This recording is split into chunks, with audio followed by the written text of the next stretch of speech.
Okay, looks like we are live. Yo, yo, yo, what is good, YouTube? What is good, gamers? It is your boy Lincoln Clay coming back at you with another live stream.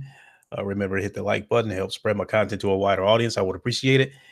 And make sure you hit the bell icon to stay notified whenever I put out new content. I would appreciate that as well. If you're a new subscriber, welcome to the channel. Hope you're enjoying the content.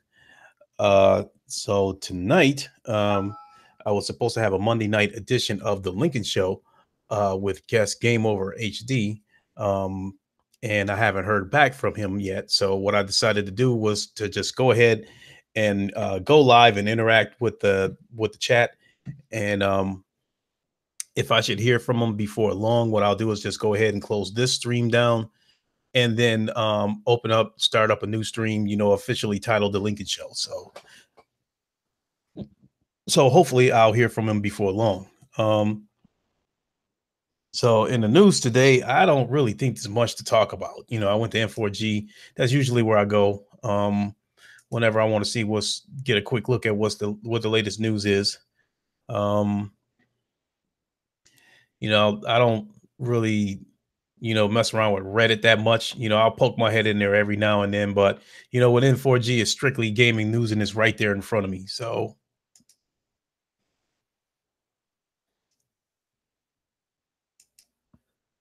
see what that notification is. Yep, another upload. So anyway, feel free, whatever you want to talk about, feel free to shoot a question at me. And and I'll answer that question as best I can. Speaking of which, I got a comment today from a Kyle Eaton, and I guess he was wanted to chime in about my podcast yesterday, in reference to the Death Stranding game coming out in 2019.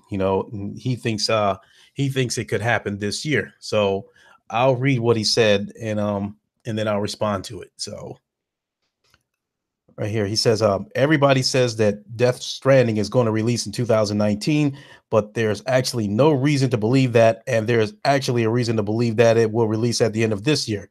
Kojima already said to a crowd of fans during a Q&A that the release date for Death Stranding is set to be the year before the setting of Akira. Akira is an anime, if you didn't know, and its setting takes place in 2019. Kojima also said that the development is going as smooth and quick as possibly can. There's no reason for me to doubt the creator of this game. And said, "Looks, this makes sense." That actually crossed my mind. That when I first heard that it was going pretty good, the development was going faster than planned. Looking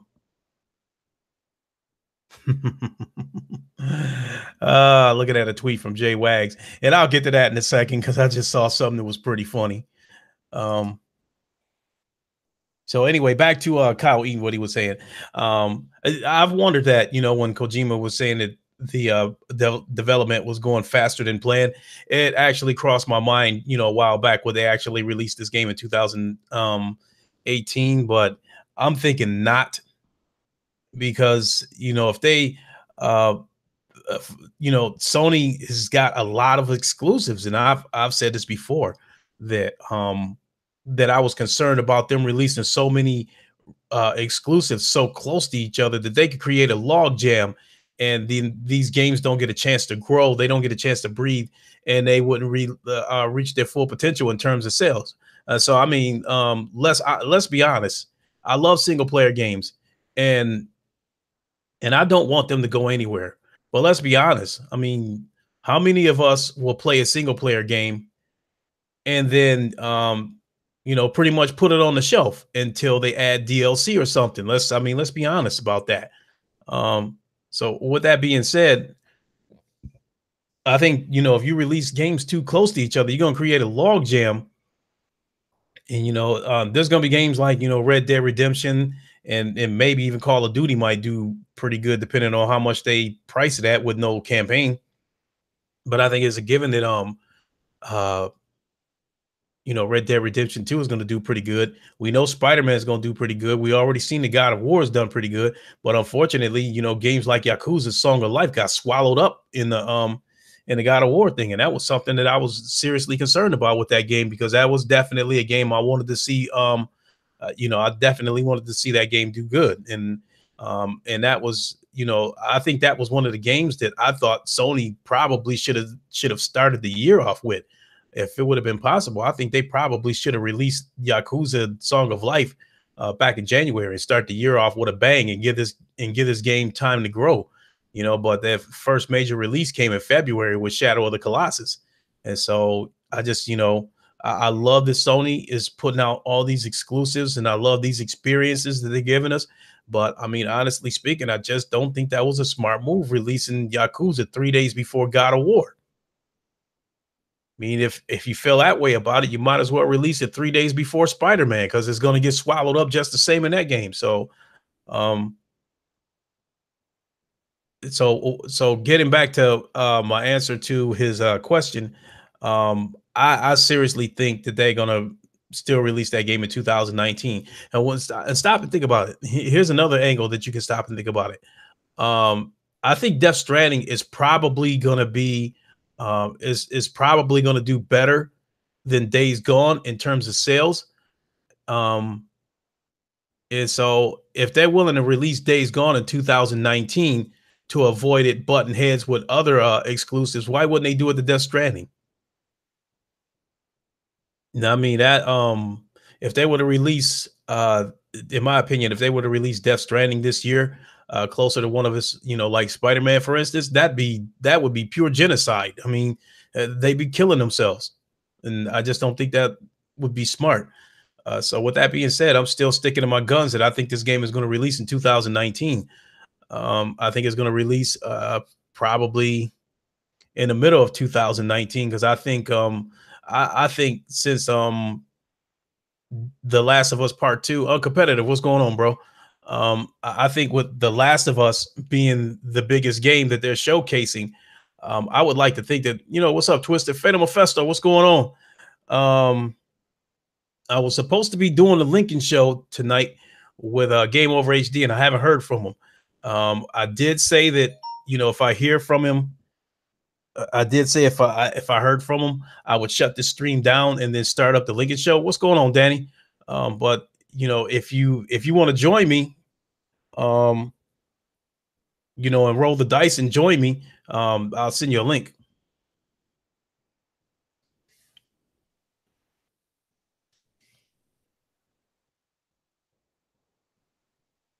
All right, I'll send you a link, my friend. Sit tight.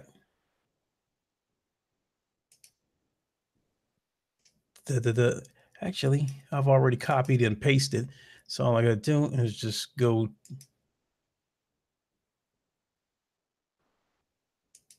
following. Let's find Mr. Mephisto, Mr. Canadian Grizzly Bear. There you are. Send a direct message. Paste, and voila. There you go, my friend. And we'll see you in a second. Well, I definitely I don't want to rename this to the Lincoln Show, because I don't have my official guest on here. And I definitely want to keep those streams separate. If you see me use the term the Lincoln Show on here, that means I have a scheduled guest, a guest that I plan on sitting down with and doing an official Q&A with. But as far as the Lincoln Show goes, I may have a huge surprise. Is that a Mr. Mephisto? That is me, my good sir. How are you? How you doing, Mr. Canadian Grizzly Bear? I'm literally right now, I'm actually nearly trying to not shit myself. Oh boy, you take some Pepto-Bismol or something? No, nothing like that. No, it's because I just finished up my live stream there like 2 seconds ago for Conan, and I'm playing on PvP. Mm-hmm. So I'm trying not to get raided. Oh, okay. Keon, what's going on? Jamal Adams, how you doing? Yeah, all you gotta do is there, Lincoln, man. It's just rename your video, man, to the Lincoln Show. That's all you gotta do. You don't have to worry about making a new one and shit. Mm-hmm. I mean, like this one is entitled Lincoln is Live, but what um oh, I get what you're saying. If he should happen, if I should happen to Yeah, hear from him, yeah, just rename this one. yeah. That's all you gotta do. Yeah, because I mean, since Mm-hmm. you already have a Lincoln is live, you know what I mean. Just keep that name there until and see how things go. And then if he does come in contact with you, and then I'll bail out of here, and then just carry on like the show like normal, right? Okay, yeah, I got you. And then if he doesn't show up, and then you can just rename this when this goes live to the Lincoln Show. Mm-hmm. That's normally what I usually do. If something like happens or somebody, because I like the fact that when you are streaming, you can change the title of your video at any given time and it'll show up automatically. I love that. You can change the name of the title right in the middle of the stream. Yeah. Okay. If you were right now, because I'm sorry, I'm fucking sorry my words. If you were to go if you look at the YouTube front page right now, like where the video is, and you see people in the chat, you should see a big blue button that says Edit Video. If you click on that, yeah, right, or middle mouse button, of course, middle click it in, so that way it opens up a new tab. So you can see the name right there. Change it to whatever you want, and then there you go. You're done. Oh, sweet. Yeah, that's how that works. Hold on a second, man. Hold on a minute. I'm about to fucking flip my shit. All right, Scott is Savage. How you doing, brother?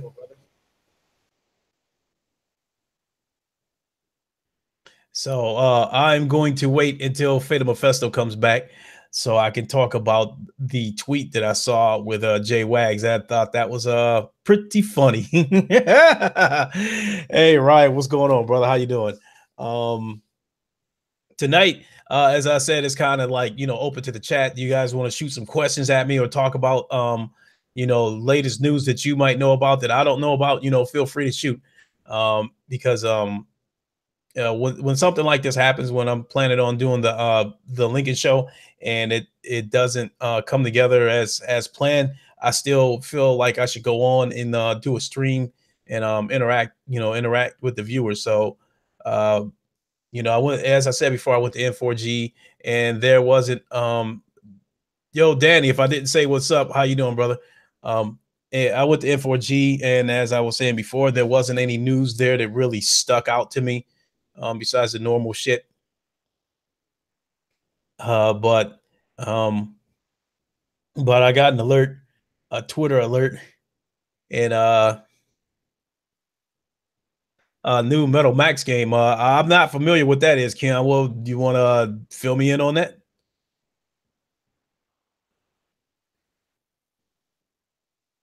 I mean, is that a game that's going to be on a PC or all platforms?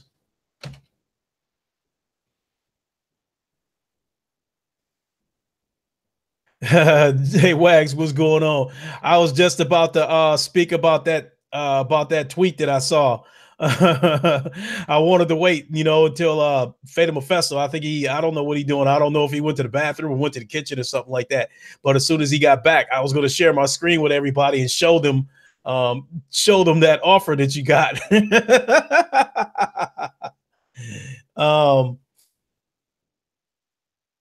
But hey, but Jay, if you ain't got nothing going on, man, feel free to jump in. Like I said, this was supposed to be the Lincoln Show tonight, but I haven't heard from Game Over, so I decided to just go ahead and do a stream anyway. And so if I hear from them, then I'll proceed with the Lincoln Show. But until then, it's kind of open mic, So if you want, I'll do like I always do. I'll go ahead and shoot you a link, and if you want to come in, feel free. So apparently, there's supposed to be some news for No Man's Sky coming out next Thursday. Apparently. Fill me in. That's all I know. That's all I know. Oh, that's why I went quiet for a second, because my buddy Cobra uploaded a video about news supposed to be coming on the 17th of May. Mm-hmm. I was just like, oh, hey, cool. At least I got something to look forward to other than outside fucking shitty inside Xbox. Oops. Did I say that out loud? My bad, guys. I'm sorry. Okay. All right. Jay, we're gonna go ahead and get into this situation about what happened in the U. So first things first, it appears that Mr. Jay Wags has put his Xbox One X up for sale with an asking price of $350. What? Yes. That's a fucking ripoff. I'm only kidding. I'm only kidding, Jay Wags. I'm not saying that in despite fucking it being $350. I'm saying that in despite a console that's not even worth it. So, there's no games on it, man. should be fucking that shit should be given away to toddlers for free, bro. And see, Fisher Price.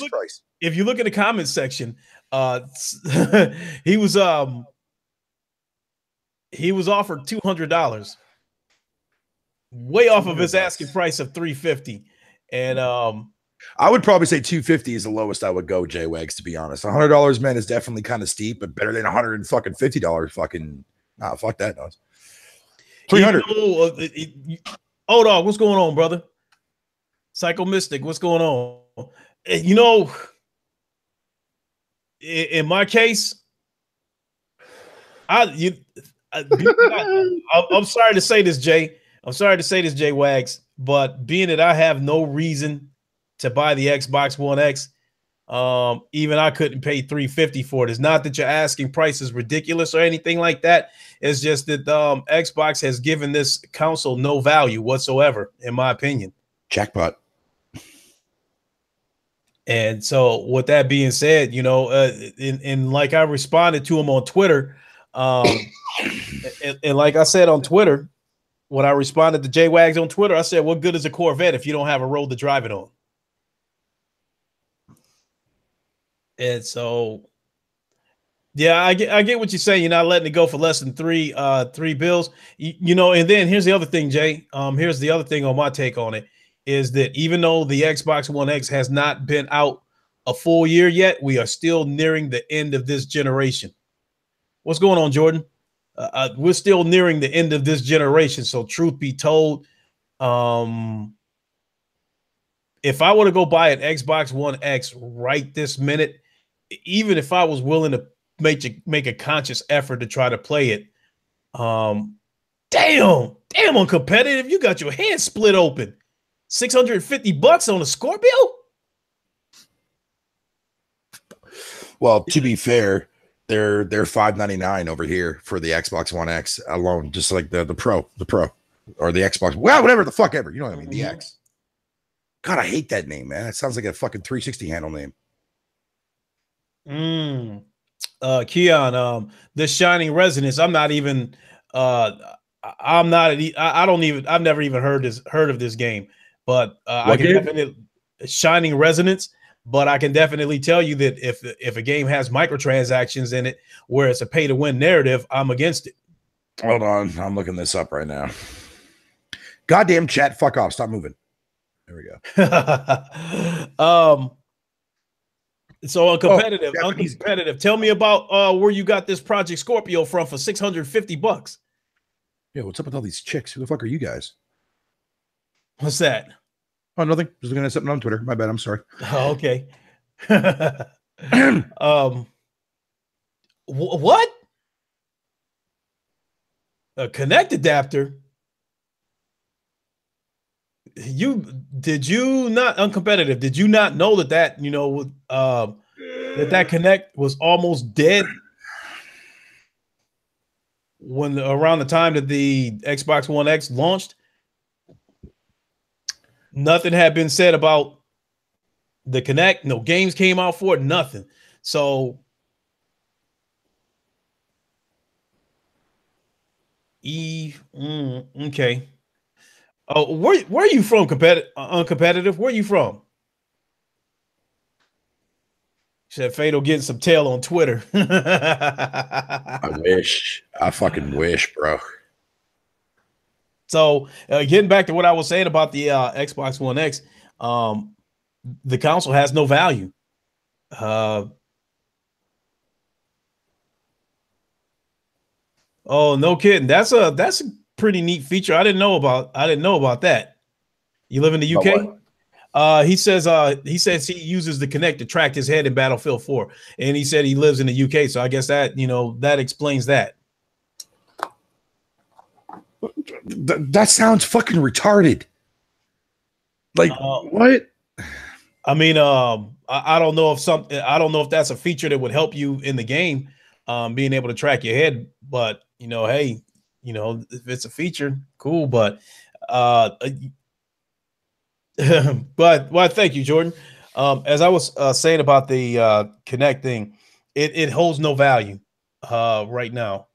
I have the PlayStation Pro, and don't get me wrong, when the Xbox One X was first announced, it was definitely a console that I was interested in, only because Microsoft had promised high fidelity VR, and I'll be honest about the PlayStation VR. I really do love it, but some of those games are a little bit blurry. So I was under the impression with all that power plus them teaming up with Oculus, I figured we were going to get some pretty clear VR on the Xbox One X, but it never materialized. So when that didn't happen, any interest I had in owning that console went out the window because all those uh, all those indie games that they showed last year, there was no way I was going to spend $500 to play a bunch of indie games. And as far as exclusives goes, Forza is the only game you really have to show off the power of this console.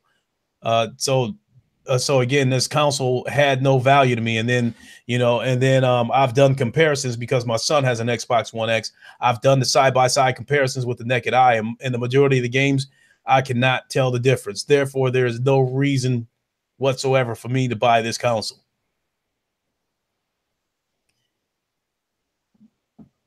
So, I don't think your asking price is ridiculous, Jay. I really don't. To tell you the truth, if Microsoft had as many exclusives as Sony did, and they were on the caliber of if they were on the caliber of Sony's exclusives, then I thought, I would have dropped 300 quick. I'd have just said, tell me, give me your PayPal, and I would have sent the money to you. But being that the shit don't have any games, it just has no value. Not to me. But that's funny though. I just, and I wanted to point that out though, because it's funny, because slowly but surely people are trying to get rid of these Xbox One X's. That is incredible. Here's what's going to happen, right? A lot of those people that went out and sold their fucking X. I mean, I can just see this happening. Microsoft's going to actually fucking announce something, right, at E3 this year that's going to be coming or dropping later on this year, probably like early fucking, maybe during the holidays or something like that. Either way, whether it be an exclusive deal or whatever the case may be, or even a first-party game, who knows? Who fucking knows? We can't predict the future. We can assume. But here's the thing. A game's going to get announced, and people are going to be fucking livid that they got rid of their fucking X. I'm telling you, mark my words. Oh, boy. But... I mean, didn't they, I would wait until after E3 to sell off your X's just to play it on the safe side. I could agree with that, but given Microsoft track record the last year or two, like how long did they hype up Sea of Thieves? I mean, that hype train has been going on for well over a year. So I give a fuck about that. So my point is that if they hyped up Sea of Thieves a year, 2 years ago, obviously the way they hyped that game up, they felt like it was their best exclusive, or it was just one that they randomly picked out of those 8,000 indies that they showed last summer. See, now JWAGs, actually no, because you can still actually use Access Game Pass. So never mind. Yeah, you got a good point. Mm-hmm. I did say wait till E3. But only if you want to trade in your X, if you don't have a PC. Like if JWAG's just got himself a powerful PC, which I'm technically laughing at because the fact that people are actually going out of their way to buy PC to play fucking Xbox exclusive games and nothing else, that's kind of sad. But that's just me, of course.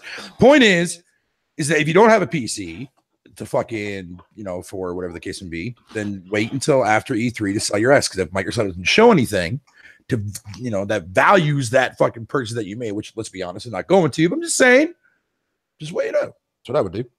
Actually, you know what? Fuck that noise. I probably would have sold it a long time ago. Mm-hmm. The X is a waste of money. So is the Pro. The Pro's a waste of fucking money too, as well. Keon, I don't troll people. You say right there, if you want to troll Atlas on Twitter, try telling them when Untold 3 is coming out. Bear in mind that I'm an old school dude. I'm 51 years old, and I feel like trolling. I feel like trolling is a internet way of trying to annoy someone. That just I don't know. I just can't do that. What's up, Daniel? How you doing? you know, I J Wags, I was gonna you ain't joking about that. Don't call me Danny. I love my PlayStation Pro, and because of that console, I definitely don't feel the need to buy a an Xbox One X. That is for certain. As far as a PC goes, I mean, I was going to build one. See, multiplats. That's another hilarious fucking excuse in my mind, because a lot of those multiplats fucking. Here's the thing, right? Well, it's not really technically an excuse. Let me go ahead and just reword that properly. It's not an excuse. I take that back. The way I'm going to look at it is like a lot of these multiplat games, right? J-Wags. A lot of the times you're going to be like, "Fuck, man! I wish I had people that I played Xbox with, fucking playing these games with me," and that's going to be your downfall. So if you don't have any friends on PC that are going to play that shit with you on PC, you're not going to care about a lot of those multiplats unless you're playing single player shit. But we already know that the majority of AAA games don't really care about single player nowadays. Isn't that right there, Mr. J-Wags? Point and take. What I'm trying to say is, it's not useless for you. I mean, that's cool. You get all that power fidelity, which is awesome. But when you're sitting there and you want to go play online and you got nobody to fucking play those multiplats with, man, that's where your crying is going to start. No. You must have missed one of his comments, because he said he still has an Xbox One S. No, I know that, but he's going to double dip. Because with Xbox exclusives, you don't have to do that. But with multiplats, you have to double dip. So, J-Wags, answer me this. Are you going to double dip in the majority of those fucking multiplats, man? Or are you going to actually spend time with your multiplats on Xbox One S? See, that depends on how much he feels the need to have to play with his friends. Well, hey, I'm just saying. Because, like, you know, I've told this story before. I'm part of an Xbox group called the Deuce Mob. We started up in 2002, right when Xbox Live, first started up. That's when we all met. The core people of the Deuce Mob, is me and Gunru Gaming, and there was probably about 15 of us when we started. But throughout the years, people have come into the Deuce Mob. People have left the Deuce Mob. We are still together to this day. The core is still together. The core. The founding people of the Deuce Mob. I was one of the founding people, one of the first members of the Deuce Mob. We are still together. Although we don't game like we used to, we still keep in contact every day. We all have each other's numbers. We have flown to each other's cities to see each other, hang out with each other, and we still keep in contact through GroupMe, one of those group chats like Google Hangout. We still, we still talk every day, but we don't game like we used to. With that being said, when we first started, like, kind of drifting away and not playing the way we used to, I was like, we tried multiple times to try to come back together and, and find that one game that was going to keep us intrigued, keep us together. But it just didn't happen, as far as gaming goes. And with that being said, if I don't game with them, especially on the Xbox, if I don't game with them, I almost don't game with anybody, because, bottom line is, I don't, like, if I'm not playing with somebody that I know, I don't even use a headset. And so with that being said, like the games that I play over on the PlayStation Pro, MLB The Show, GT Sport, as far as online games, I don't need to play with my friends on those games. I'm just as fine playing by myself. Mm-hmm. Fair enough, I guess. I don't know. It's funny because, like, where the hell did this post go? I just saw it there. Oh yeah, like Captain Thug Nasty just basically says, he goes, "What about like MOBAs and stuff like that?" But here's the thing: a lot of console gamers that move over to the PC world, man, that is foreign territory to them. They'll never fuck with games like fucking like Heroes of the Storm, or literally 90% of the exclusive games that are on PC. They don't fuck with that. When it comes to a console going over to PC wise, they only want to play their multiplats and they want to play their fucking console exclusives. This being Xbox wise, which is fine. That makes sense. But me personally, if I had a beast fucking rig, you would never see me play multiplats on PC wise. Fuck that shit. Mm-hmm. I'll play exclusive games on PC because there's billions out there for them. That's over exaggerating, but there's a lot more so than consoles. I'm still listening to you. I'm just I had to backtrack on some of these comments real quick. Oh, you're good. What's up, Coon? What's going on? Thug Nasty, what's up?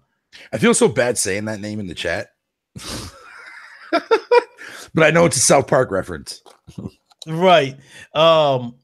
You know, yeah, that name did catch my eye the first time I saw it. But you know, when I seen people like I think I've seen him in the round table a few times, you know, and that dude's fucking hilarious, man. Yeah, and you know, King Thrash saw him as being cool. So I'm like, okay, if he cool with Thrash, he cool with me.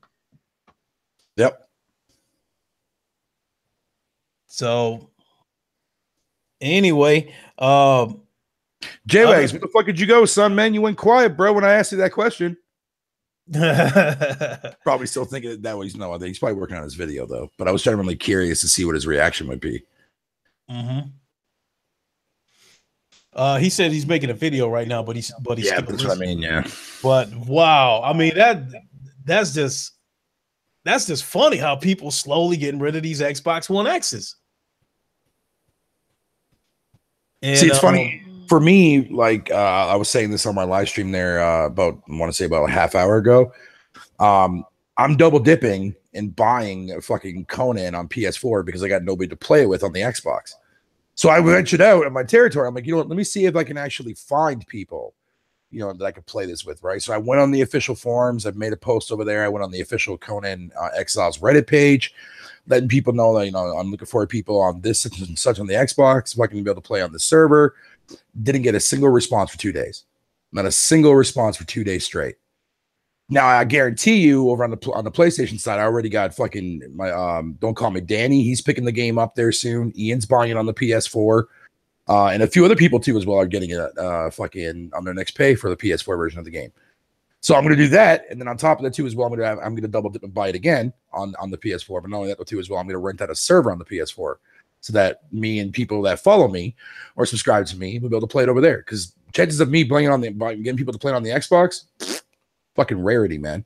And therein lies the problem with the Xbox ecosystem, as people want to fucking call it that.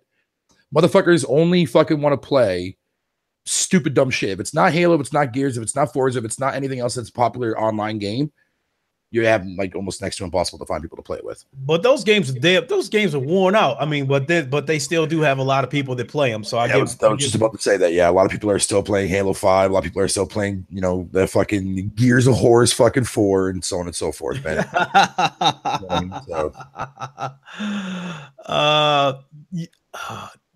See, Coon, you know, that is a very slippery slope about why are people selling their X when E3 is right around the corner. Now, I said this yesterday about E3, and I said this again, and I hate to say it, but I'm definitely a person that reads between the lines, and I think I definitely think that Microsoft is going to mislead people this E3. I think they're definitely going to show some stuff this E3. They may show a lot of shit, but I think they're going to mislead people into thinking that a lot of this stuff that they're going to show is still for this generation. I don't think they're going to put a date on some of these. Like take the Fable game for instance. I'm just using this as an example. I have no information. I'm just using it as an example. Let's say they show a Fable CGI trailer, whatever the case may be. I could see them at the end of that trailer saying coming soon, but they don't put a date on it, leading people into believing that the game is still going to come out before this generation is over, prompting some people to run out and buy Xboxes and prompting others to hang on to their Xboxes, when in actuality, the game may not come out until next generation. That is true. That is true. But even if that be the case, at least it would be something forward to those potential buyers in the foreseeable future wanting to get that next-gen Xbox console. Because we're going to see the same thing at Sony too as well. Outside from the 4 games we're going to be heavily focusing on, we are going to see other things be teased at, which I guarantee a couple of those games may not even be released until the PS motherfucking 5. But you know, in terms of news that's been confirmed, we know more about the PS5 than we do about the Xbox. Do we though? Do we though? The only thing that we do know is that we know that it's actually fucking being worked on right now, but we don't know the specs outside from what people may think we do know about. But are those legit specs though? Have those been 100% confirmed from fucking Sony themselves? No, but but it's still more than what we heard From the Xbox side, all I heard was Xbox. I don't even think Xbox is even right now even fucking properly making a fucking platform right now. Because like I told you before, man, they might not even release their console. Here's the thing. A lot of people are expecting to see Microsoft announce their next gen console fucking next year in 2019. I don't even think we're even going to see that until at least about another 3 or 4 more years down the line. The only reason why I'm saying that is because I'm going based on that fucking that redrought thing I was looking at, because that shit just makes too much fucking sense. It makes too much fucking sense, man. Now, of course, they're going to have incentive for people to keep a hold of their Xbox One even when the PS4 comes out, and that's going to be the hardest part. But if Microsoft is doing their own thing, they ain't going to give a fuck about what Sony does. They're going to do things on their own terms. Like I said, if this is the new direction that Microsoft is going, to the point where they don't want to compete with Sony, man, then I don't expect to see an Xbox 2, or how they're going to call it, for at least a couple more years, because they don't give a fuck. They're going the route that Nintendo's going. They'll announce it when they feel like announcing it. They don't want to compete with Sony anymore because there is no competition there for them. Even if they had the games, Sony would still smoke that ass from a long ass mile. You know, and I agree, Fatal, and it just makes too much sense the direction that they're going. It just makes too much fucking sense, and everybody sees it, but yet everybody still wants to see that competition. And I agree, competition needs to be there for healthy purposes. However, though, with that, we know that Google's getting into the console fucking market, so maybe that's gonna be the new competition for fucking Sony. Now I was like, no, fuck that shit, we're out.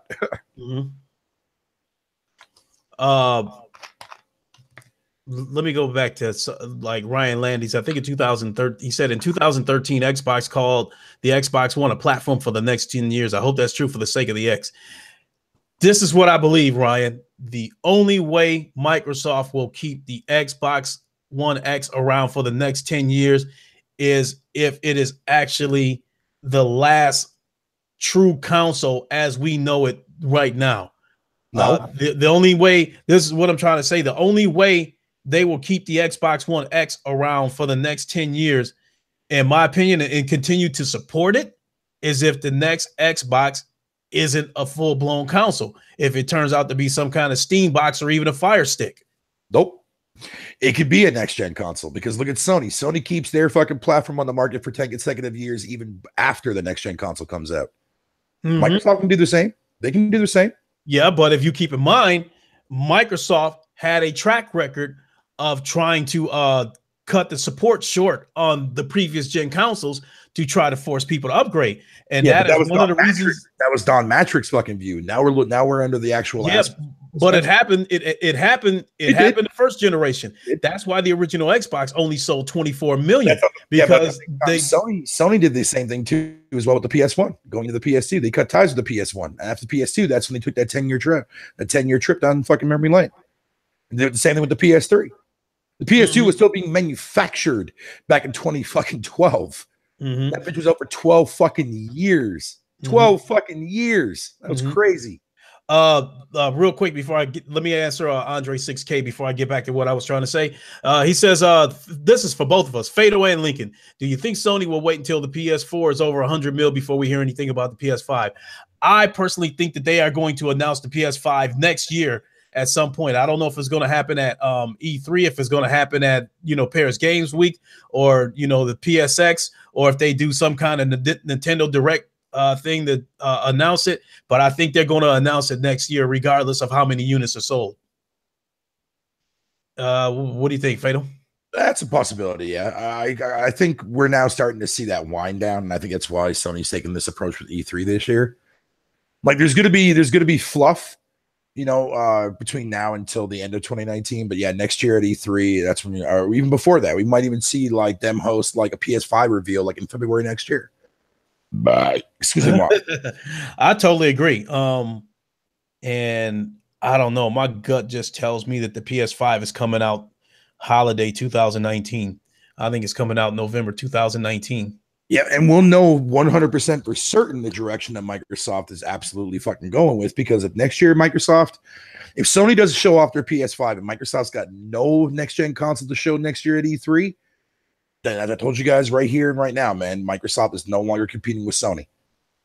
Even if, given Microsoft's track record, I think even if they don't have anything to show, I think they'll still make some kind of announcement next year anyway. They could make an announcement saying that, yeah, we are working on our next gen console, but it won't be ready for another year or two, blah, blah, blah, that kind of shit like that. Here you go. Here's a bunch of shit that we've been working on for years that we didn't want to announce. I don't know. We'll have to wait and see how things go.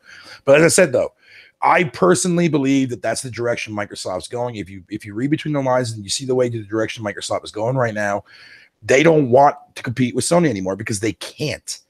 Sony literally fucking shit down their fucking throat. Even with the console generation where Microsoft looked like they were in the victory run, Sony came back with a massive landslide, dude, and caught right the fuck up real quick. And Microsoft was sitting there, I'm like, you know what, guys, man, fuck it, dude, man. We're never gonna have another 360 like that again. Blah blah blah blah. I'm telling you, man, Microsoft is doing their own thing like Nintendo was doing, and I don't have a problem with that. I do not have a problem with that. Myself, I've said that before, that I think Microsoft realized this war was over as soon as they stopped giving NPD numbers. As soon as they stopped releasing numbers to the public of their sales, that's when they knew this generation was over. But I think throughout the years, Microsoft has still played this game with their hardcore fan base and trying to make them think that they were, mislead them into thinking that they were committed to first party development, and also try to make them, and then the toxic ones, they kept them tied in by trying to make them think that they're still committed to beating Sony. And then as far as, going back to what I was going to say about Microsoft not having a console ready, but still making an announcement, that's exactly what they did in 2016 when the PlayStation Pro was unveiled. Sony was transparent and told everybody that 4K will be achieved through checkerboard rendering. It will not have a 4K player. No sooner they did that, Microsoft jumped right up and said, we have a console in development, Project Scorpio. It will be true 4K. It will be 60 frames per second. It will come with a 4K player. They said all this shit and didn't have anything to show. And they said it right after Sony unveiled the PlayStation Pro. So with that being said, there's no doubt in my mind, if they don't have anything to show, they're still going to make some kind of announcement next year anyway to keep people tied into this ecosystem. That could be. Now, to answer your question, Savage, I completely disagree with that statement, only due to the fact that we've already seen proof of this happening at the beginning of this generation when there were still multiplats being released on the PS3. And damn well the PS3 is way less powerful than what the PS4 was, and we still got multiplats that came out. Across that 10-year lifespan, the PS3 was L4. So they can easily do it. It's a lot more easier now, given the fact with the technology being in these consoles being pretty much basically the exact same thing that we can get in a typical PC. It's going to be a lot more easier to downgrade these games to a lesser generation of a console. Now, to go back, what I was going to say about them cutting support short, going back and doing the history, the original Xbox sold 24 million units. It could have done more, but Microsoft cut the support short on there to try to force everybody to upgrade to the Xbox 360, and it was flourishing at the time. So I guess I could kind of get their logic that they wanted everybody to upgrade to the new console. And when the Xbox One came out, I saw an article that said that they were going to stop support of the Xbox 360. I think in 2015, they were supposed to shut down Xbox Live and everything on the Xbox 360. But the reason why that shit is still hanging around now is because, depending on how you look at it, the Xbox One X, the Xbox One, has flopped. It did not come anywhere near their expectations. So that's the only reason why the 360 is still alive, because with these sagging sales of the Xbox One, if they would have cut support of the Xbox 360 right now, they wouldn't really be making any money off the Xbox brand, except for the Xbox Live memberships. Yeah, of course. Yeah, no, of course, Savage. All games will be ported to the Xbox. Yeah. It'll be equivalent to developers porting over a game to what they did with the Wii U, or even now with the Switch. They'll find ways around it, dude. They'll find ways around it. It's gonna be a lot easier for them to do this time around just because of the tech itself. But yeah, no, but I'm agreeing with you on the fact too as well. The CPU is definitely going to be the bottleneck, absolutely, for a lot of these games. So that's why you're only going to see a few third-party developer games come out for that. But of course, damn well that once that cloud streaming service comes in, you bet your ass they're going to slap that bitch on the Xbox One S and the X. Spartan God, you said right there, Microsoft thought the X would be to the Pro what the 360 was for them. Nope. First of all, you making a powerful ass system. First of all, history has shown us that whenever they put the effort into the exclusives look better than the multiplats. God of War probably looks better than what multiplat out there do you know that looks better than God of War right now?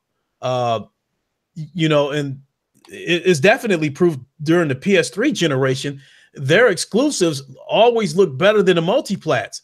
And and then going back to the 360 generation, even though it had less power, their exclusives look better than the multiplats, and who can forget God of War? I mean, not God of War, Gears of War when the first one came out.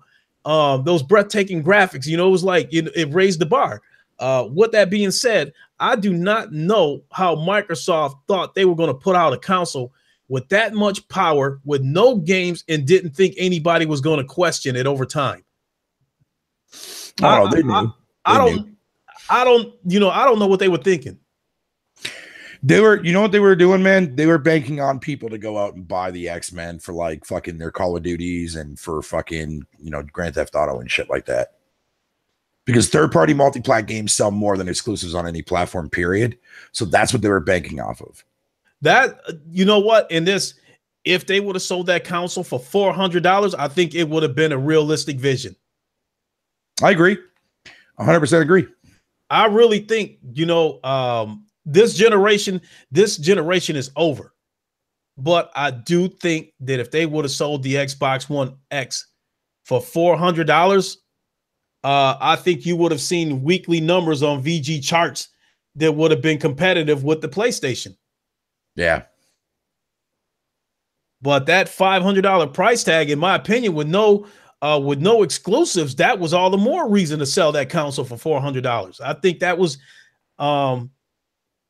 a huge mistake. But in my opinion, I felt like that $500 price tag was one of the signs that Microsoft was getting ready to get out of the console business. I think I had felt like they had their mind made up that since this might be their last console, they're not going to take a loss on this console. They're going to at least try to break even and get their development money back so they can go ahead and get out of the console business. Yeah, that could be. That could very well be. Yeah. I had that talk with King Thrash before, way before I became a YouTube content creator. When I used to talk to him through the PlayStation messaging, and I gave him my take.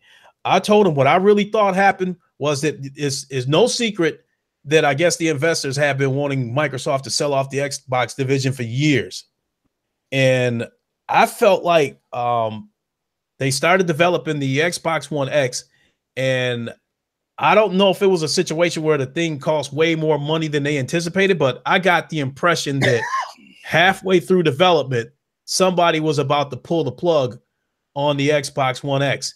And I think somebody convinced, upper management, convinced the brass that let us finish this console and get our money back. Let us finish this console. Moving forward, we'll use the least expensive parts to finish this console out, to finish developing this console. We'll keep the cost to a minimum. We'll finish developing this console, and then we'll sell it, at a price where we can break even. And then once we get our money back, we can go ahead and get out of the console business. And that's why I felt like you had a situation where you had amazing graphics on the Xbox One X on, not on some of the games, but some of them ran like shit. Mm-hmm. I don't understand how you have a console with that much power and a simple ass game like PUBG with PlayStation 2 graphics runs like absolute shit. So I think that goes back to what I was trying to say, that I think that when somebody was about to pull the plug on the Xbox One X, I think the graphics card was already in place. I think everything was already in place except the processor. And I think when somebody said, pull the plug on it, whoa, let us finish this console. We'll go with the processor that's already in the current Xbox One. We'll just upclock it, whatever you want to say, and then we'll take it from there. I think that's what happened. I think that's why we got a suspect console right now. And I also think that's At first, I thought that was also the reason why Microsoft didn't really put a lot of effort into putting out first party games, because I felt I was under the impression that like a game like God of War over on the PlayStation, if they would have had a game of that magnitude over on the Xbox One X and they would have made that game native 4K, I think the frame rate would have been awful. I think the game possibly would have ran terrible. And so I got the impression that that was part of the reason why we're not seeing exclusives. But now that EA brought those numbers to light, that they actually had 29.5 million as of December 2017, I also kind of rethought that and was like, okay, maybe it's possible that they're not putting out exclusives because they probably don't feel the need to spend, $50 million developing a game when there was only 30 million consoles out there.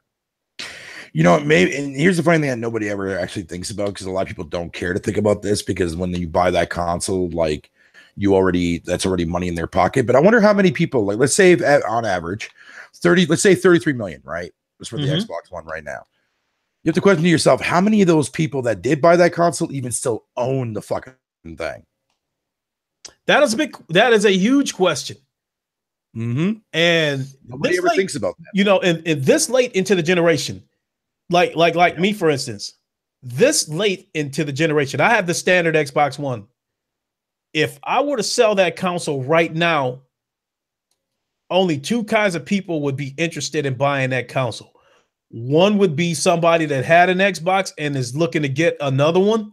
They sold their previous Xbox and now that the time is right for them to go ahead and get another one, or a casual gamer. And if a casual gamer were to buy my Xbox, you're not going to sell a lot of games to him. This late in the generation, and he's just now getting around to buying an Xbox, you're not going to sell a lot of games to him. Yep. J-Dog, what's going on?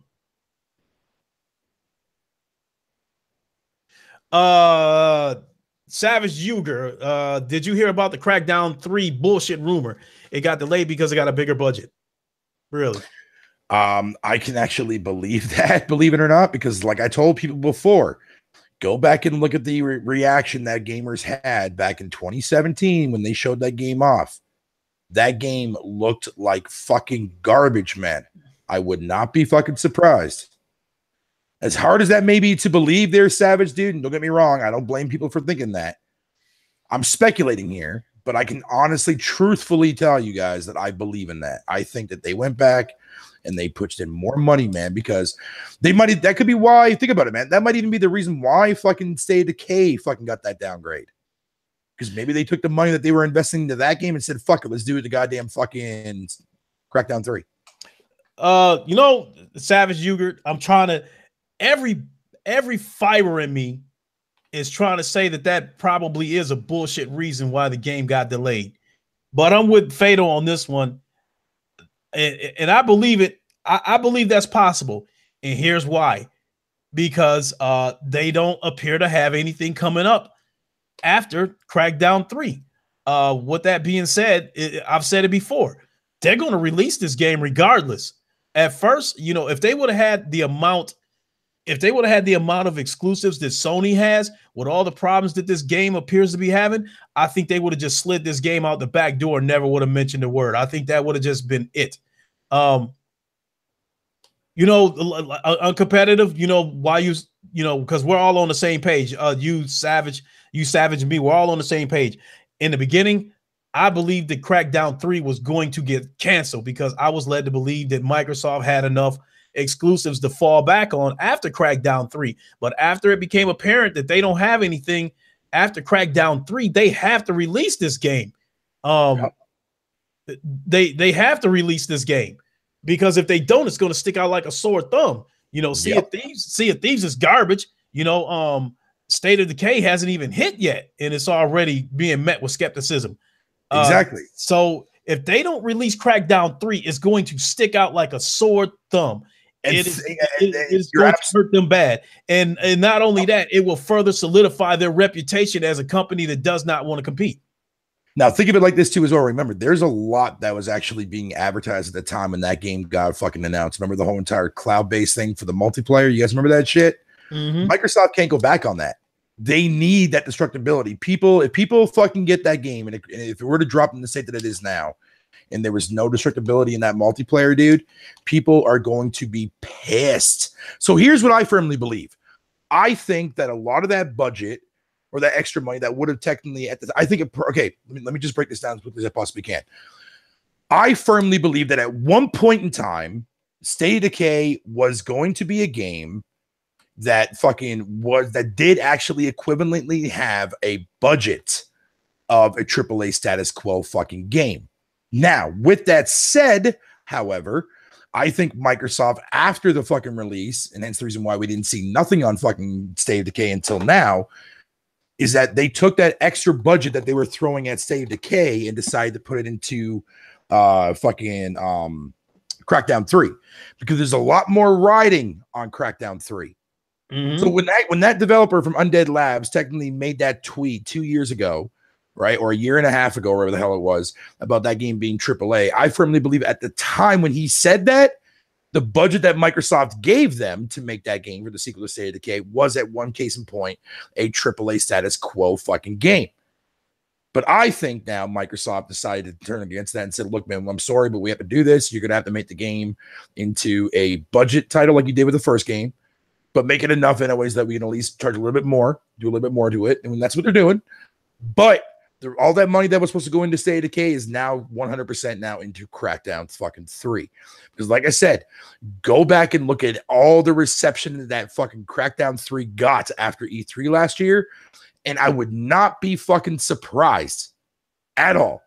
That's where Microsoft's putting a lot of fucking their money into now, because they want Crackdown 3 to be this game. They say, hey, you know what? We delivered on these promises. The game looks a lot better.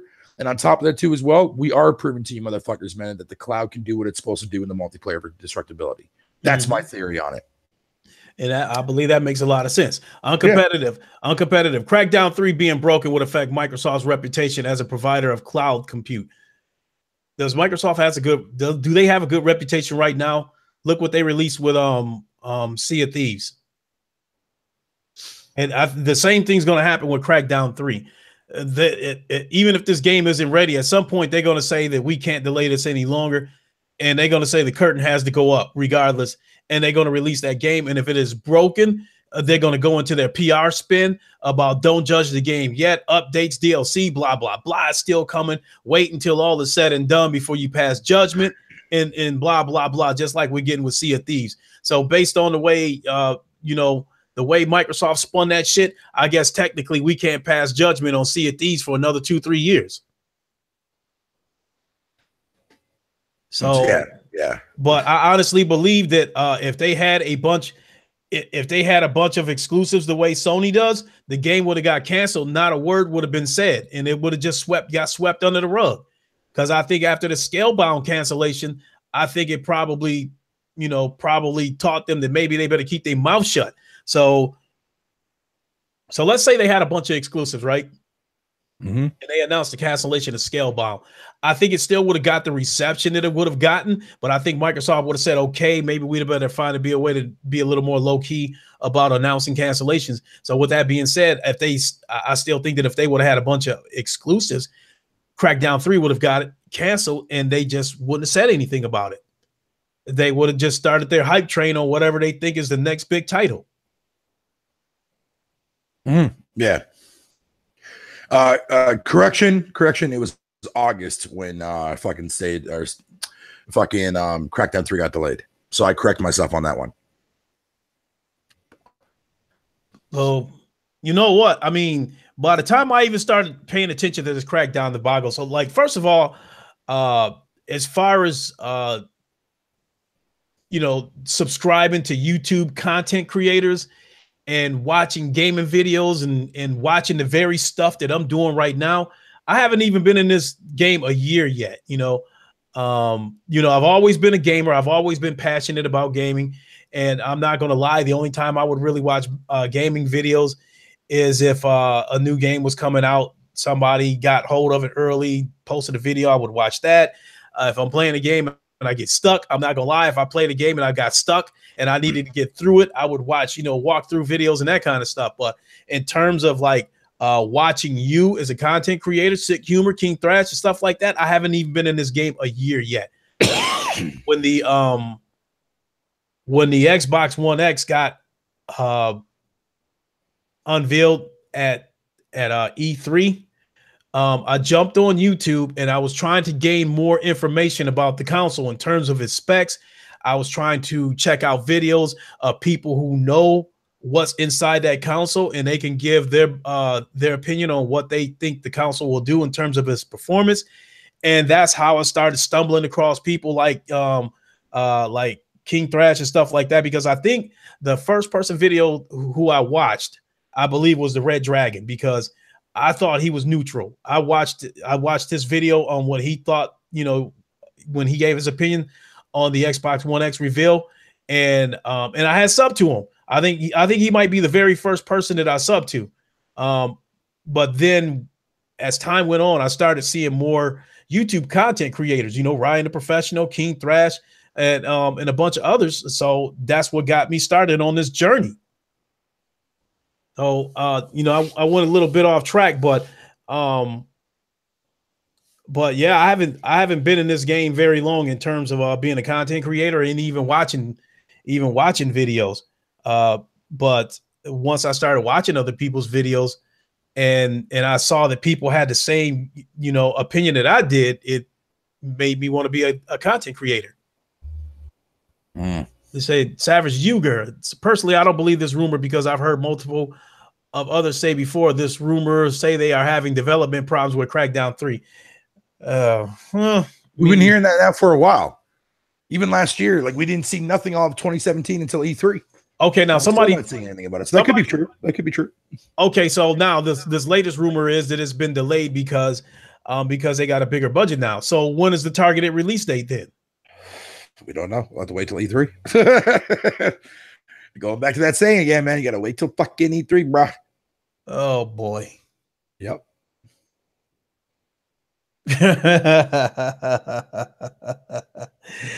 I think Crackdown 3 be right back. is probably the only thing they're going to show at E3.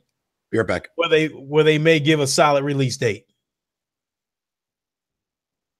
I think everything else, you're going to see something that says coming soon, or you're not going to see a date attached to it at all, because it's probably going to be for the next generation.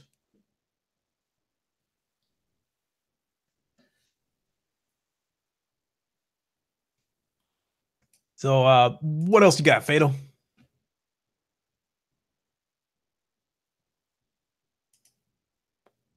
Oh, wait a minute. Did I lose him? Mr. Mephisto, you still with me?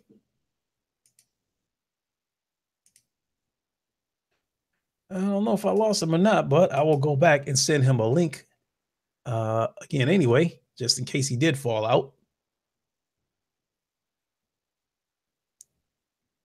Where is he?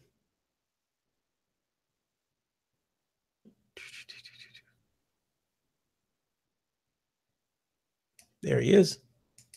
Mr. Mephisto, send a direct message. Paste, link.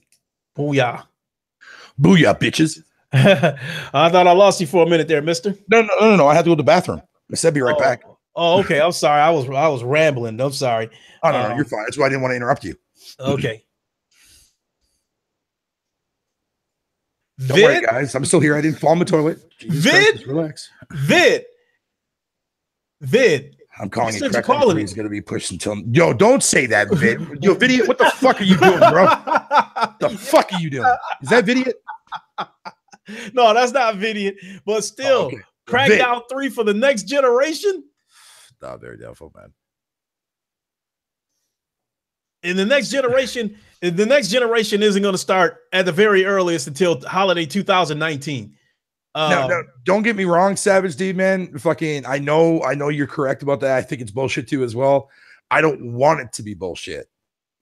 I want it to be true. Because I would like to see for once, fucking, because Crackdown 1 and 2 were okay games, mediocre at best, man. They never really fucking took off, like, as far as a franchise goes. And the only reason why they sold well was because of fucking Halo 3 and Halo Reach. So that's all fine and dandy, right? So this time around, they have to prove to people. And like I said, what they showed last fucking year at E3, oh my God. That game felt like a simple concept that wasn't even done yet.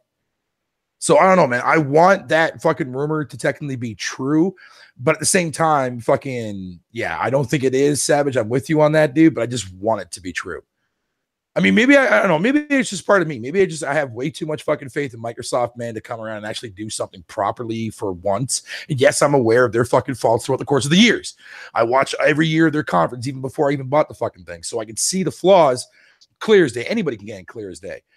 I would like to see just 1 year for Microsoft, man, to fucking claim a victory that they can call their own. That's not third-party bullshit. Are we going to see that this year? Very unlikely. But I'm saying I would really like to see Microsoft, because right now everything is in Microsoft's fucking ball court right now. Everything is fucking for them. How's that? Well, Microsoft, okay, first of all, if Microsoft's going to fucking do anything, and now has to be the time, right? Sony's winding down and fucking getting ready to end this generation off, right? Now, if Sony wants to come out and pull a victory, or not Sony, sorry. If Microsoft wants to come out and pull a victory, and don't get me wrong, Lincoln, I already know that I'm going to. But I'm saying if they were smart, they would use what Sony fucking announced this year for their E3 conference thing going around and take advantage of that. Convince motherfuckers to keep a hold of their Xbox for longer than a goddamn day at this fucking point. Show future projects that may not be coming out anytime soon, but at least show something that's there to keep players invested. Sony does it every fucking year. And we still have our PS fucking 4s, do we not? There's a reason why us as consumers hold on to these platforms. Microsoft, you're not doing that. Many people do not give a fuck about Sea of Thieves. Many people do not give a fuck about State of Decay 2. And I can tell you this right now, a majority of people do not give a flying titty nipple fucking milk duds of a goddamn Crackdown 3. We have to show something. Again, going back to the Halo fucking Gears and Forza, yeah, because that is exactly the embodiment that Microsoft themselves surrounded themselves with. See, Sony surrounded themselves with multiple franchises that took off. Even the ones that do get killed off, they still live on with us, man, in memorable thoughts. Microsoft, they tried doing that with anything that Lionhead did outside from Fable, which fucking failed. And to be fair, Lionhead Studios was already on its way out last generation regardless. Anyways, this was their last throne. Secondly, as far as actual fucking content goes from Rare hasn't been Rare since the fucking OG Xbox. Okay, so what? They came out with what? Conker's Bad Fur Day Reloaded or Conker's Reloaded? Wow, cool. A remake to the N64 game. Whip-de fucking do. Like, that's so hard to fucking do, right? But everything else, Viva Pinata, PC, fucking the new Perfect Dark Zero, trash. Sea of Thieves, trash. Every fucking game that Rare fucking makes outside from Connect have been mediocre to shallow to outright fucking garbage, right? So with Rare out of the picture of certain things, Microsoft, and I said this before and I'll say it again in the past, or I'll say it in the future too as well going forward, Microsoft needs to hire more people for these companies, especially with the recent fucking rendition of Coalition added to their arsenal. They need to bring more people in and have multiple projects going on.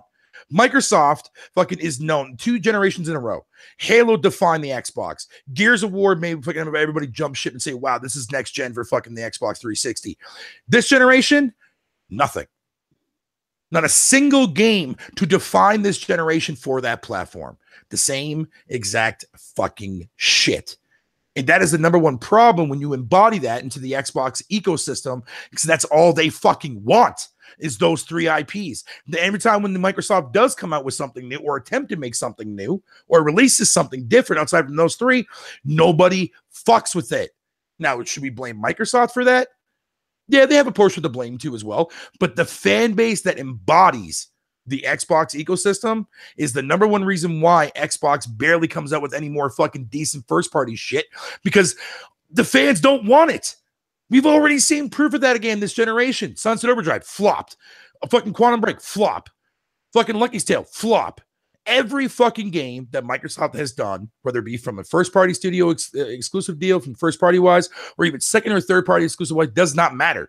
Every one of those games, outside from Gears, Forza, and Halo, sold like fucking shite. Because none of the fan bases want that shit, because all they want is their Halos. They want their Forzas. They want their fucking Gears. And if you want to see more proof, go look at the estimations for Gears and Halo and Forza on fucking VG charts compared to everything else exclusive wise to the Xbox, and you'll see the big fucking picture. And rant. That's the problem with Xbox. That's the fucking problem with Xbox. And I said a while ago, Lincoln, man, the fact that they're doing this reboot must be an essential thing. That fucking fan base needs a fucking reboot. And rant. It's not gonna, in my opinion, it's not gonna happen till next generation. So like realistically, so be it. Now that you know, going back to that EA thing and how many and how they released the numbers back in 2017 at 29.5 million. So based on the calculations that I made yesterday, along with Sick Humor, we're making a guess that Microsoft is probably sitting on about 32 million units sold against the nearly 80 that the PlayStation has. And then the Xbox community is clearly demonstrating they're not buying any games. So that's what I'm saying. That's the biggest problem. Okay. So I think Horizon Zero Dawn, I think it cost 30. I think it cost like 36 million to make that game. Something along the lines of that. Yep. So with that being said, it cost 32 million to make that game. I forgot. I'm trying to figure out how I'm going to put the spin on this. You know, with 30 million Xboxes out there, and people demonstrating that, you know, 32 million Xboxes out there, and people demonstrating that they're not really buying games on the Xbox, and they're selling better on the PlayStation. A game like, even a $36 million budget for a game like Horizon Zero Dawn, I don't think they would make a profit worthwhile off of it on the Xbox side. Exactly. With that being said, that's why I think we're seeing Microsoft go this route with these indie games, because they don't cost much to develop. You know, like now Cuphead paid off for them. You know, they probably spent pennies on the dollar invested into that game. And, you know, it paid off for him. I don't think it was a huge payoff, but it did pay off. So with that being said, that's another reason why I'm convinced that you're not going to see any AAA exclusives this generation. Why should you spend $50 million to make a game when there's only 32 million Xboxes out there? For them to make a sizable profit, you would have to get people to buy this game 2 or 3 times, which isn't going to happen. So the only other alternative to make money off these games is Game Pass. Microsoft thrives off of third-party exclusive content, man. That's what they do best. And I've told people this plenty of times before, and people still don't understand this. If you go and you look at the library of exclusive fucking third-party games that was on the OG Xbox, and same with last generation, and then you look at the way fucking Microsoft is handling this generation, you can see the picture clear as fucking day. Sony doesn't have to rely on third parties to be successful, man. They already proved that last generation with the PS3 when Microsoft was getting all that exclusive shit. And yet Microsoft still turned around and fucking slapped fucking goddamn Microsoft right in the face with their fucking floppy dong walk along. Straight up. Mm-hmm. Excuse the pun, but you get the idea. Yeah, shit. Be fatal. Shit. You know, you got no filter. That's why I love having you in here. Appreciate that, my brother, man. See, I'm glad that you respect me not having a filter, man, because I know a lot of people get very, very annoyed by that. No, I know I curse a lot, but fuck that shit. It's only a word, people. No, I mean, I wouldn't have it any other way. You know, you being fatal. You know, just like when Jay Wags, you know, finally makes it onto the Lincoln show, I want him to scream and rant. I want him to be Jay Wags. Exactly, you know, I don't want him, if you shoot the threes, shoot the threes. Yeah. Don't try to post up. You know, do what you do. Trust me. When you hear me in a podcast where I don't cuss, it sounds very unnatural. I agree. Very, very unnatural. I agree. Whereas me, like, if I swore as much as you did, that would be weird too. I mean, imagine if I made 5 cents off every cuss word that I said in my life. You have any idea how rich I would be right now? I would probably cuss twice as much as you, even though it's not my personality, so I can get paid too. And I'm glad that you said personality, because it is part of my persona. Because here's the thing, right? People don't know that back when I was growing up, man, I used to say A after every fucking sentence. Typical Canadian talk, right? And people got to the point where people, even Canadians, were making fun of me because I would say it too much. Like I would say it virtually after every sentence. So the way I blocked that out is I just added instead of saying "hey," I say "fuck" a lot. There you go, problem solved. And now I know people get, and believe me, I know there's religious people out there that get offended with the word "fuck," but at the same time, it's just a word. And if the word's not indirectly being thrown at you with your name attached to it, then who the fuck cares? You know what I mean? You know, don't get me started with religion, because I believe a lot of people are hypocrites when it comes to that kind of stuff. They do stuff. You and me both, sir. You and me both. They do stuff that they probably do stuff behind closed doors that a lot of people wouldn't approve of. And I agree. I agree. And I would know because I was born Catholic and I went to a Christian school. And so I know exactly what you're talking about. And not only that, I'm a firm believer that, you know, everybody's got something to hide. You know, the brighter the picture, the darker the negative. Yo, goddamn, like I love the way you think, sir.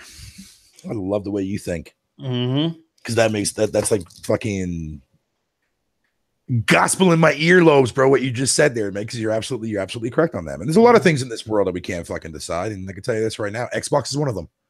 Because we have no idea what the fuck they're doing. At least Sony keeps it straight with us, man. Oh shit. Especially back in my days when I was a hoe, you know, messing around with 6-7 women and stuff like that. And some of the shit that I did, ain't no way I'm going to church the next day and like, you know, try to act like I'm some kind of saint up in there. Yeah, confess your sins. You're like, okay, so I just got done with 7 chicks on my lap. All right, I'm good. Do I go to church on Sunday tomorrow? Nah, I'm good. Yeah, then you're gonna be like, God damn, tugging his collar and shit. It's like, God damn, dude, you want to use pointers? Danny, thanks a lot. I really appreciate it. And Coon, yes, you make sure you use that saying what I just said. If somebody hides some bullshit, you make sure you let them know. The brighter the picture, the darker the negative. Yes, absolutely. That is a beautiful way of saying that shit, because a lot of people keep shit to themselves for obvious reasons that they'll never admit to, man. Companies are the exact same way. You'd be surprised, man. You know, all these companies are greedy as fucking shit. A lot of these companies out there are, especially when it comes to third parties. I'm looking at you, EA and Activision. I am going to tentatively make an announcement. I probably I don't know if I should be doing this, but I'm going to go ahead and tentatively make an announcement. This Saturday, I am shooting to do a 1 p.m. Edition of the Lincoln Show this Saturday at 1 p.m. And if everything falls into place, my guest will be Porter Rock 77. Nice. I have reached out to him on Twitter. He responded. He agreed that he would come on the show, but with him living in Germany, that is the snag that we're working on right now. And you know, based on the time difference and our schedules and stuff like that, it looks like 1 p.m. Saturday is the time that I'm shooting for. So he asked me what time Saturday, and I said 1 p.m., 7 p.m. his time, which is 1 p.m. our time, because I guess they're 6 hours ahead of us. So from there, I'm just waiting for him to say yes. It's a done deal, and hopefully this will happen this come Saturday. And I am absolutely ecstatic about having him as a guest, because that dude kicks some serious knowledge. That he does. So stay tuned. I will keep everybody informed as I get more information. Man, so, I fucking Rage 2 got announced. God damn, get the fuck out of here, dude. Is that bad? Is that good or bad? It's bad for me because the game sucks, but whatever. Moving on. I hated the first one. Isn't that the game that Sick was raving about last night? Yeah, the one that he tells me that I can kick rocks with and shit. Yeah, that's the game. Yeah, I love. Don't get me wrong. I love fucking Sick, dude, man. But goddamn, that game is garbage. I don't know if the game is good or not, but I do have to admit that that footage that I showed yesterday when I shared my screen, at least from here, it looked like it's a game that would look good in 1080p. Yeah, right. It kind of had a comic book look at art style to it, but it still looked decent. But that's only to me. I don't know. With me, video games might be like women, in a sense that like they say that looks aren't everything. While it's true, looks aren't everything, but it is the first thing. You're not going to see a girl who you think is not cute, and you're going to say, you know what? I think she's got a great personality. Let me walk up and talk to her. No, she has to be physically attractive before you decide to walk up to her and get to know her. With me, video games are the same way. If the game looks good, then I'll look into it and see what the gameplay is like and see if it has a good story and whatnot. But if the game looks like garbage, it might take a while. It might be one of those things where I find a chick in the bargain basement. Hey, it's 3 a.m. It ain't no more women left in the bar. Let me go ahead and talk to this big chunky chick because it ain't nothing left up in here.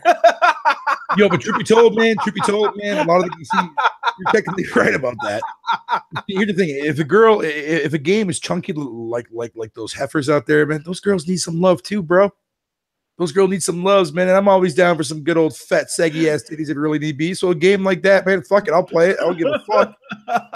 I would spin that DJ fiddle. Actually, I wouldn't. Hey, Savage Lincoln, that logic doesn't apply when you're looking for a chick in a sanatorium. Hey, if it's chicks in there, hey, it is what it is.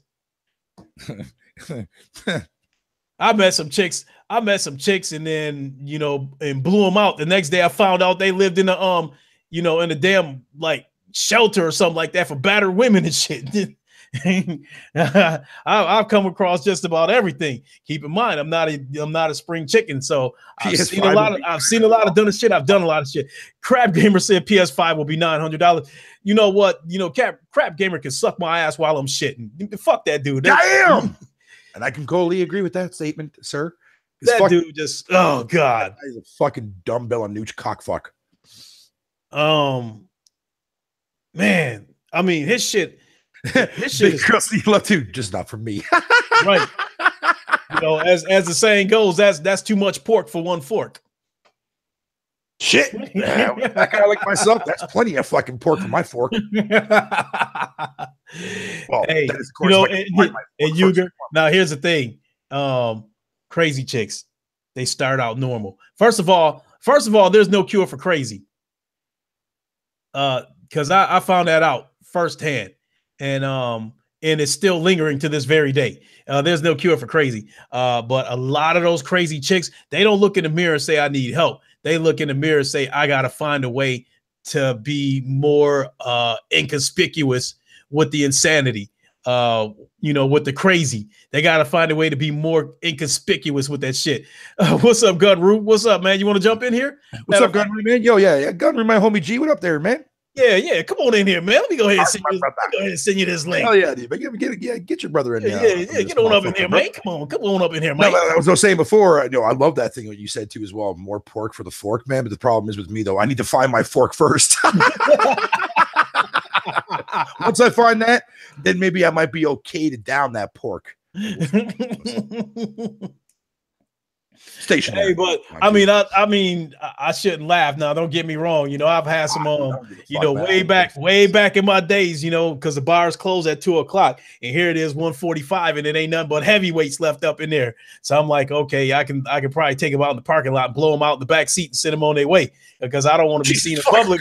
I don't want to be seen in public with them. Don't want to be seen in public with them. When your car windows are all mystified and shit, dude, just going to town. You like that bitch? Oyster fork, fuck that shit. You have to give me a goddamn spatula fucking fork, dude. More like a harpoon. For some of these chicks. You maybe, yeah. Fuck. For me, all I need is a toothpick.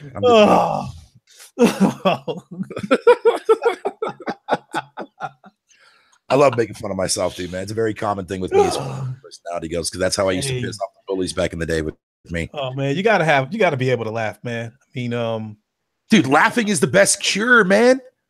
That shit is fucking hilarious, dude. You want to know why so many people fucking, a lot of people out there, at least in Canada, do when they get fucking, when they toke up and shit, dude, it's because of that very given reason, man. Because they love laughing. I know I do. I mean, I could be in the most fucked up mood, man, and somebody tell me something that's funny, I forget all about what pissed me off. Agreed. Finger food? Damn, that is some finger looking good shit right there, bro. Mm-hmm. You ever wonder why KFC ever coined that fucking phrase? Not because of the chicken, bro. You know why. Wait a minute.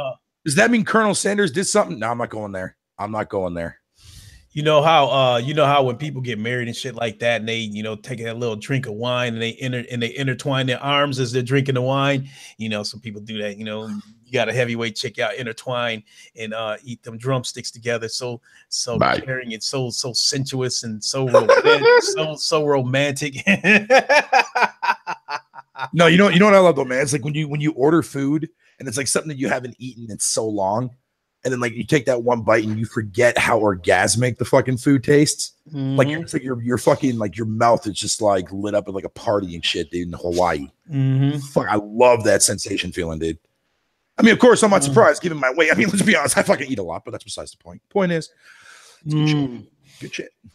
Hey, but talking about chicks though, if you got a chick that love video games, you definitely got to consider hanging on to them because back in my days, that's rare, man. Yeah, now what I'm about to say is I have to be careful about the way I say this because during my days, women despise video games, and I said that in one of my podcasts before. Oh, I know all too well. That in some cases, if a woman was coming over, and I didn't want to make a bad impression or something like that, or run the risk of pissing her off, or run the risk of her turning around and walking back out the door, I had to take my counsel and hide it in the closet until after she left. Damn. Because that's just how much women despise video games back then. Because they try to act like like they was competing, with another woman. They act like the counsel was another woman and they was trying to compete with the other woman. But now, with this generation, because of Twitch and live with PlayStation and Mixer and stuff like that, now a lot of these women, I see so many women streaming these days. And I said it before, a lot of these women that are streaming are beautiful. So they're fucking knockers on those bitches, yo, on Twitch. Mm-hmm. Like, goddamn, no wonder why they make so much fucking money. But on top of that, another thing I've also noticed too as well when it comes to these streaming chicks, man, for their Patreon. And it's funny because they always happen to have like the highest tier of Patreon, right? It's like with be like exclusive photos for members, like that, whatever you want to call it, which eventually get leaked on the internet, anyways. And some of these chicks, man, you'll be surprised. They do fucking like they'll actually provide like nudie photos for like their fucking Patreon people and shit for like the highest tier we want to call it. I'm like, well, fucking A, dude. This is the new business structure, all because of gaming. All because of gaming. But yet you're right though. Back then, dude, man, I used to know this girl back when I was in grade school. Like, listen to this. This is a true story, right? You're gonna laugh when you hear this. This is sad for me, but funny for you. Listen to this. So there was a girl in grade school that I had this massive crush on, right? Like pretty much basically from grade 5 all the way up to grade 8.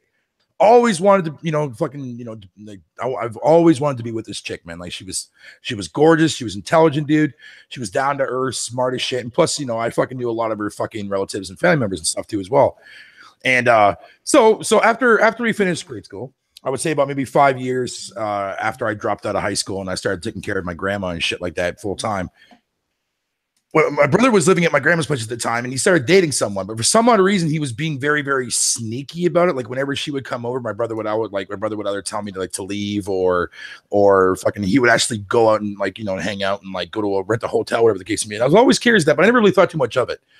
Being the person that I was mainly just sitting in the living room playing games. My grandma went to the bingo. Then one day I was in the car, and we were going to I think we were heading out to the mall or some shit, and we were talking to my mom.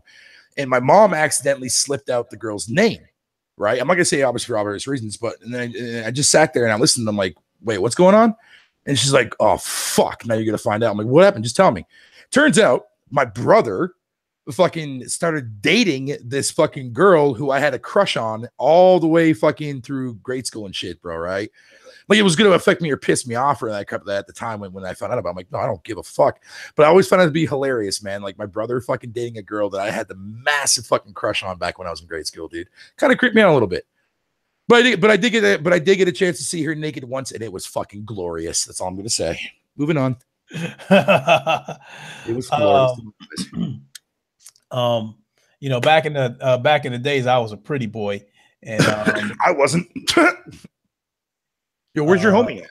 Where's your homie? Is he coming in here? I hope so. Gunru, if you still out there listening, jump on in here, man. I sent you a link. Yeah, man. I was gonna try to dig up a picture of when I was young, when I was a pretty boy. I was a nerd when I was fucking young, dude, man. I had like freckles all over my face and shit, dude. I was a proper ginger back then. I had the perm, and I used to get called fucking I used to get called like Black Elvis and shit like that. You're Black Elvis. Yeah. Because I had the perms and shit. Just a minute. I'm gonna try to find one of these pictures. What's up, my brothers? What's up, my homie G's, man? How you doing, buddy? What's going on? What's going on, fam? Nothing much, man. How's everybody doing tonight? I'm chilling like a fat slob, bro. Pretty good, doing pretty good, man. Nope. I guess it would take me too long to find this. It would take me too long to find this shit and post it. So I'll have it. I'll do it next time. All right, it took me so long to jump in here, man. I had to run outside for a minute, grab this charger that I left in my car. Oh yeah, yeah, I understand totally. But I'm here. That's what's up, man. So, you got the news firsthand. Hopefully, Puerto Rock will be able to make it this Saturday, which would be so cool. That would be. I would be watching that. Mm-hmm. I will be watching that. Hey, Coon. It would take me a while to find the pictures. But I promise on my next podcast, I'll dig up some pictures from when I was young. What do you mean? Shit. That I was in my prime then. When I had them perms, I was like fucking around with like 8-9 women at once.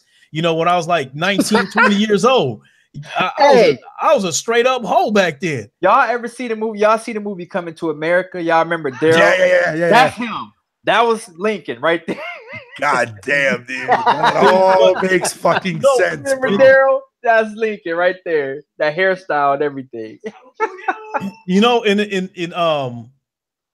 And the crazy part about it is back then, the first time I put a perm in my hair, it was a Jerry curl that backfired.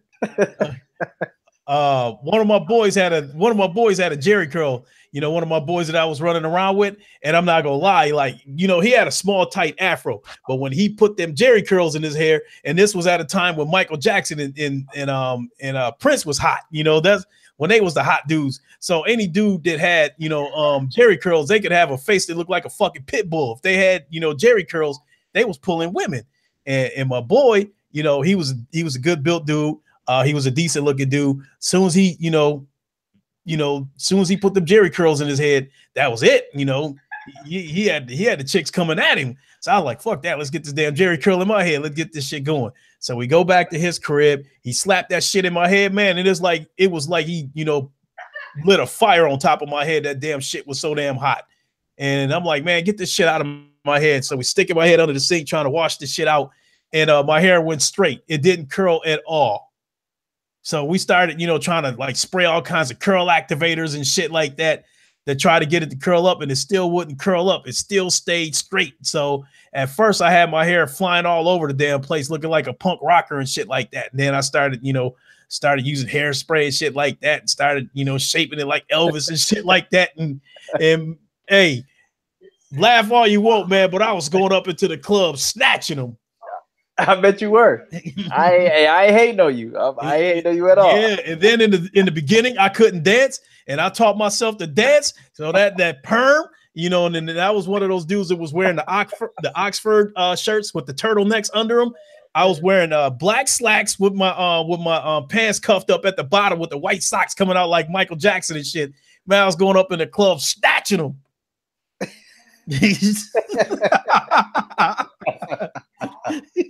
Oh man, that was the days. And I promise next time I do a podcast, I will have those pictures ready to put up here and show. I can't do it now because it would just take too long, and I don't want to have people sitting around waiting for me to try to dig these pictures up, because they are in my old phone. I'd have to charge the shit up, email it to myself, all that bullshit. It would just take too long. So I definitely want to stick with the podcast, and and still keep it gaming. But yeah, it's still fun. It's still funny to jump off the tracks every now and then, talk about some crazy shit like this. Night the chatter be going, the chatter be lit. They be laughing. Oh man, man, when it comes to what I look like, you know, back in the days, man, I can definitely look at myself. I can definitely laugh at myself. I don't have a problem with that, you know. And see, you know, and then the thing about it is, you see the way I'm built, you know, in that picture, right? Mm-hmm. See, back in the days when I used to have them perms and shit like that, when I used to walk up in the club, dudes that was built like me used to be laughing at me, you know, like, you know, here come this 130-pound Elvis looking dude and shit like that, laughing at me and stuff like that. But then as soon as they see me talking to 5 girls and shit like that, they will walk up on me and act like we was best friends. Yo, man, I ain't seen you in about 6 months. Yeah, motherfucker, I don't know you, you know. So yeah, them was the days, man. Me and my boy that I ran around with back there, we was the 1-2 punch, man. And I mean, we got like the club that we used to go to, man. We had such a fucked up reputation up in there. We go up in there, some chick like, "Are you so and so? I heard about you. You know, I heard about you." I'm like, "Another satisfied customer." Them was the days. Damn. So, shit. So what's new gaming? Gunru, what's new? Oh man, you know, I had tweeted earlier. I ain't even think about gaming on the Xbox, if that's what you ask, because I'm going to get that. I decided I'm picking up the Black Panther tomorrow, 4K for my Xbox One S. I'm gonna dust it off, watch that, and then I'm gonna play some God of War tomorrow. I still got to finish that. But other than that, man, nothing. I'm just I was looking at some footage today of Days Gone. I think I'm gonna dust off my Game Pass and put that code in, get my 5 months. I got like up to 5 months on the Game Pass, so I can download Days Gone. I mean, I'm sorry, not Days Gone. I'm tripping. I was watching that earlier too. State of Decay 2. Nice.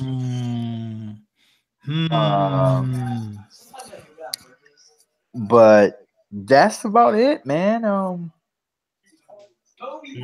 Okay. You know, let's see what this State of Decay looking like. All right. Did you hear us earlier? When we was Jay Wags was in here for a little bit. He is selling his Xbox One X is for sale. What? Yes. taking that road trip? Oh man. No, he screenshotted somebody. He wants $350 for it. And he screenshotted on Twitter that somebody offered him $200 for it. 200 is what? That's GameStop. That's GameStop robbery right there. 200. 350. I mean, that's kind of fair. Yeah. I told him, you know, it's like I said earlier. I don't think his asking price is ridiculous, but my standpoint is that the game Microsoft had made this game have no value. Okay. So wait a minute. So what is he gonna do? Is he PC? Like, what is he gonna replace it with? Or he I think he got a PC. He got a PC. Okay. Mm-hmm. Well, see, a lot of guys that's selling them, you know, or trading them or whatever they doing got PCs. See, I don't got no PC. I don't care for PC, so that's my problem. So I gotta hold on to mine. I'm not saying I'm never gonna get a PC. It's just not that time for me to get one yet. I don't feel like dealing with all of that right now. Last year I was planning to build a PC last year, but one of my friends that I worked with told me to wait because he said something about this. He said something about this Bitcoin shit or something like that is, you know, this mining shit, which I did not understand, is causing the price of graphics cards to go up, you know, go through the roof. And I was seeing, you know, like I was going to Newegg and shit like that, and like 1080 GTX cards and shit like that was like running for like $600-700. Wow. You know, when only months before that I would see them like $100 cheaper. So I tried to hold off, and then something started going on at the job that told me, I had a gut feeling. I said, this is not the time to try to buy it, to build a PC. And lo and behold, I ended up getting laid off from that damn place. After being there for 10 years, I got laid off. So that, you know, so building the PC went down the tubes. Yeah. I mean, it's still on the table for next year though. But I mean, truth be told, I'm more than happy with my PlayStation Pro. I don't see the need to have an Xbox One X. because there's nothing on the Xbox One X that I'm interested in terms of exclusives. Anything that I would be interested in playing on the Xbox One X, I can play it on the PlayStation Pro. And that's the thing. And the difference in the resolution is not going to be too far off. They're going to be within the ballpark of each other. Yeah. And at this point, I don't really care about resolution. I just want some games for it. Just something that I could just say, all right, this game is for the X, not the Pro. You can't get it on a Pro. You can't get it on PC. This is for the X, you know. But I know that's wishful thinking. That's not going to happen.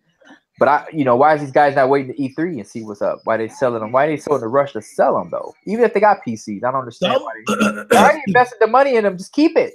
You know, some people said that earlier that why are they selling the Xbox One X's before E3? They were thinking that they should wait till after E3 before selling them. Yeah, I don't argue with that one bit. But based on what kind of E3 I think Microsoft is going to have, I think those who planned on selling their Xbox One X's are going to end up selling them anyway after E3.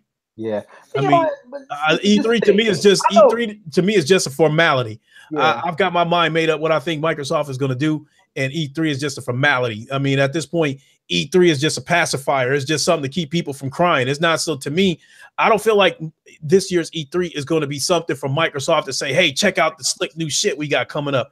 No, I think this year's E3 is basically to show people something so they don't jump ship, because Microsoft is well aware of the ultimatum that millions of people have given them. Yeah.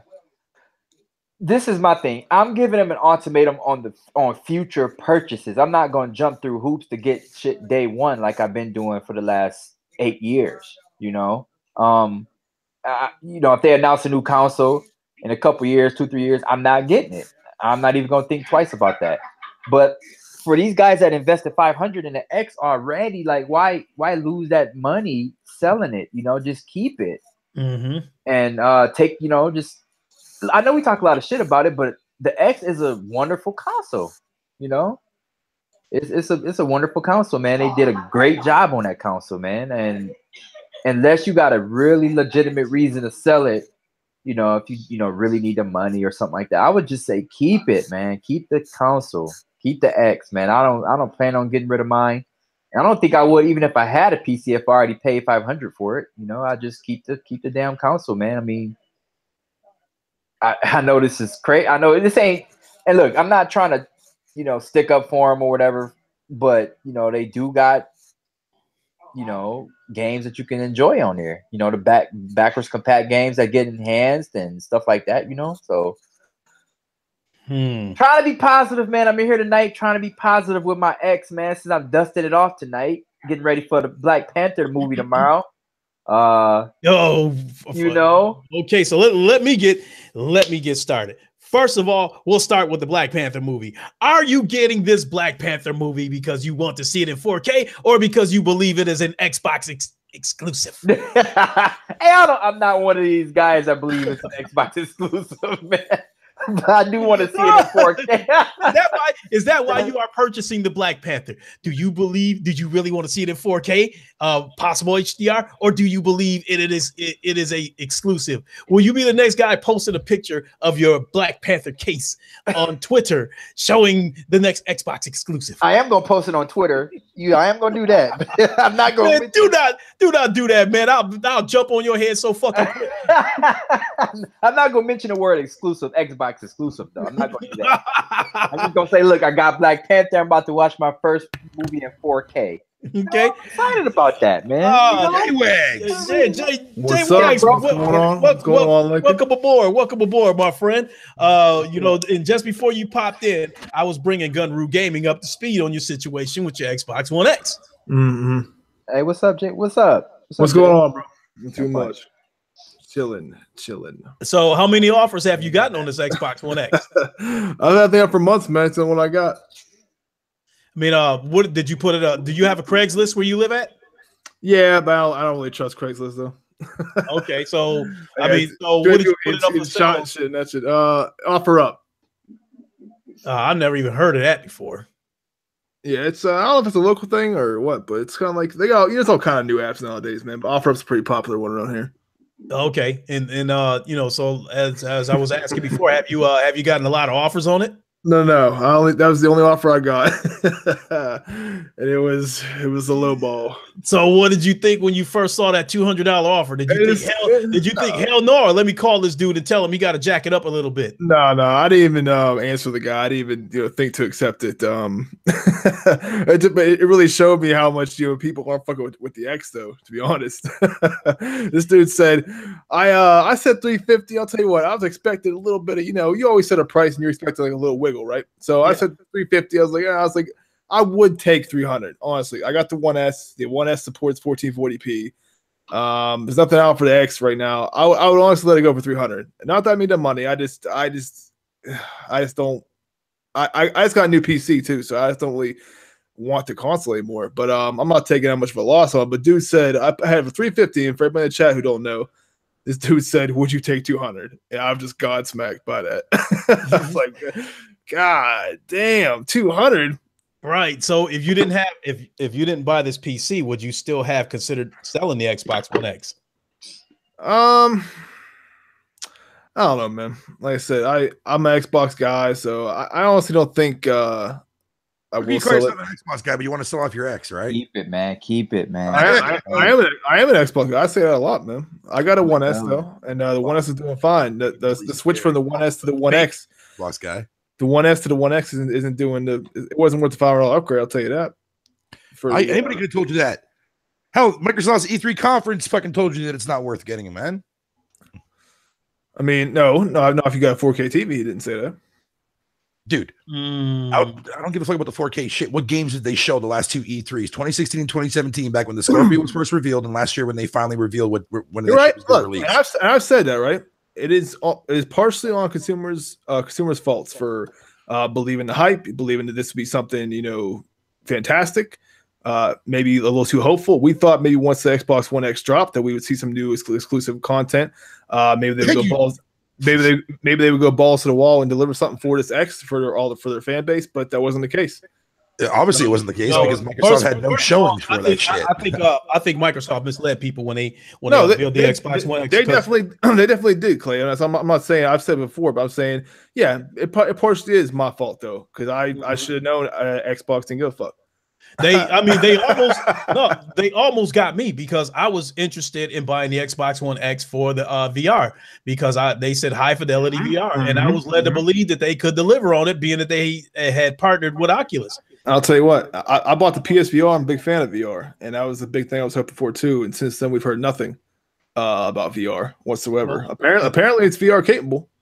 I believe it is, but I don't think it is gonna materialize because I don't think Microsoft is about making that money, and I don't think they feel that VR is a profitable venture.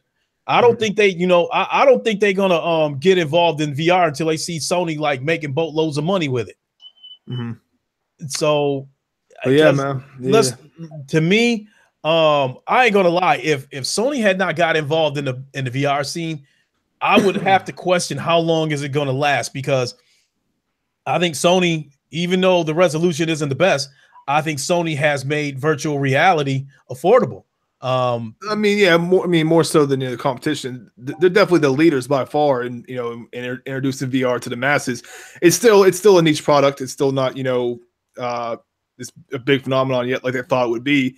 But Sony's leading the charge, getting out there. It's become more popular. They just dropped the VR down to I think $200 just recently. So it's doing well, man. I think it's a little over 2.7 million sold, which is pretty good for what started off as a $500 peripheral. Right. Uncompetitive, that's bullshit. Phil Spencer saying he wanted to refine it, on PC until it was wireless. Which technically is not 100% bullshit. That's why they started that whole entire mixed reality thing, which is the combination of VR and augmented reality headsets. Which I understand that shit costs like $2,000 right now. Actually, no.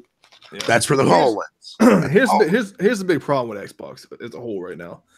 And that is that the Xbox platform, that being the Xbox One OG, the Xbox One S, and the Xbox One X, is not their primary concern. And Phil said this. Yeah, in that January interview, he said the consumers fucking come first over the actual box in and of itself. Oh, and by the way, for the record, GameStop, sorry, is actually putting up Nintendo Switch versions of Black Ops 4 on display at their local stores now. Yeah, and the reveal is maybe there's some validity to that, but the big thing that failed with that though is you don't think there's a problem with that though, that the Xbox console is not the most important part of Xbox. Oh no, don't get me wrong, it is, but like I said to fucking Lincoln earlier, man, this is the new direction that Microsoft is going. They don't want to compete with Sony. I understand the competition is definitely a key importance. Right, Nintendo's doing their own thing. Microsoft can see the potential that Sony will always outdo them no matter what the fuck Microsoft does. There's nothing that Microsoft can do to convert that, unless they drastically made their system entirely fucking different, which could technically happen. But Microsoft's name or the Xbox brand name has already been fucking molded within the industry to be a fucking minuscule console for a certain amount of individuals out there, like 32 million. That's nothing. Like we look at that as bad compared to the 80 million that Sony has. But to Microsoft's fucking standards, they're happy with that number. They don't care. Lincoln Clay had a good analogy earlier in the show. I was listening earlier. I'm sorry, my voice is going a little bit. He said it's like having a Ferrari or a Corvette and no road to drive it on, right? You got all this, it's like having all this power, but you can't do anything with it. No, and that's like what the X is. But I'm saying, my point is that with this new direction, you can clearly see it if you pay attention. They're not getting out of the industry, but they're going their own direction. Right. They want to do their own thing. And it's not a good direction for us anyway. No, for us it sucks. It's good for them. Yeah, it's good for them, but for us it royally sucks ass. Especially the people that actually are loyal to that brand. And let's be fair, there are fucking JWAGs. There's a lot of people ever that are loyal to Xbox, and now that's the thing. So Microsoft's going to try to keep that embodiment towards those consumers, like the diehard ones. Not saying you because you're a semi-diehard. I'm talking about the loyal ones, like the crap gamers and the Zaire's out there, right? Yeah. Even though they may change their perspective on Xbox now, but those are the people. But see, I mentioned earlier too as well. The problem is with Microsoft is that they identify themselves with the 3 IPs that embodied their whole entire library. The infamous 3 that we always repeat every fucking goddamn time we do a show together. And the thing of it is that no matter what they do outside of that, nobody gives a fuck for those games. Nobody cares for any of those IPs. Nobody bought Sunset Overdrive. Nobody bought Scream Ride. Nobody bought fucking Project Spark. Nobody bought fucking none of that shit. If it's not Forza, Fable, and Forza Horizon, my bad, Forza, Gears, and Halo. If you go on VG charts and you look at their highest selling exclusives to date, those are the 3 titles fucking ever since the OG Xbox. You don't think that might be a time to do with the fact that them games were shit? No, not even that. Because like I said, go back and look at last generation when they had all those third-party deals and shit. That Microsoft specifically thrives off of third parties, and with Microsoft this generation moving away from that, now you're understanding the actual Xbox brand as a whole. Yeah, that's what it is. Exactly what you're saying, Fatal. That's what I've been seeing, right? That's what that's what's come to light for me. Like a fucking flashlight went off in my head, and I'm like, I don't want an Xbox anymore. I can see where they're going with this. And it's the same with Game Pass. I can see exactly why Game Pass exists now. It's for shit like this to happen. Where they want to move away from that. Yeah, they want to go. They can pump out these games quick, fast, in a hurry, and patch them as they go. Service-based games. Just keep putting them on there to justify the service. Well, we're already getting that from third parties alike, anyways, across all platforms. So it is what it is. And that's the future for a lot of these developers. No, if they want to go in that, if Microsoft wants to go in that direction, that's fine with me. What I don't like is how they lied and steered people into believing that they was for the last couple of years saying that they were committed to first party games, and then in how they were further trying to carry this console war on and to making the toxic fanboys believe that they were still committed to beating Sony.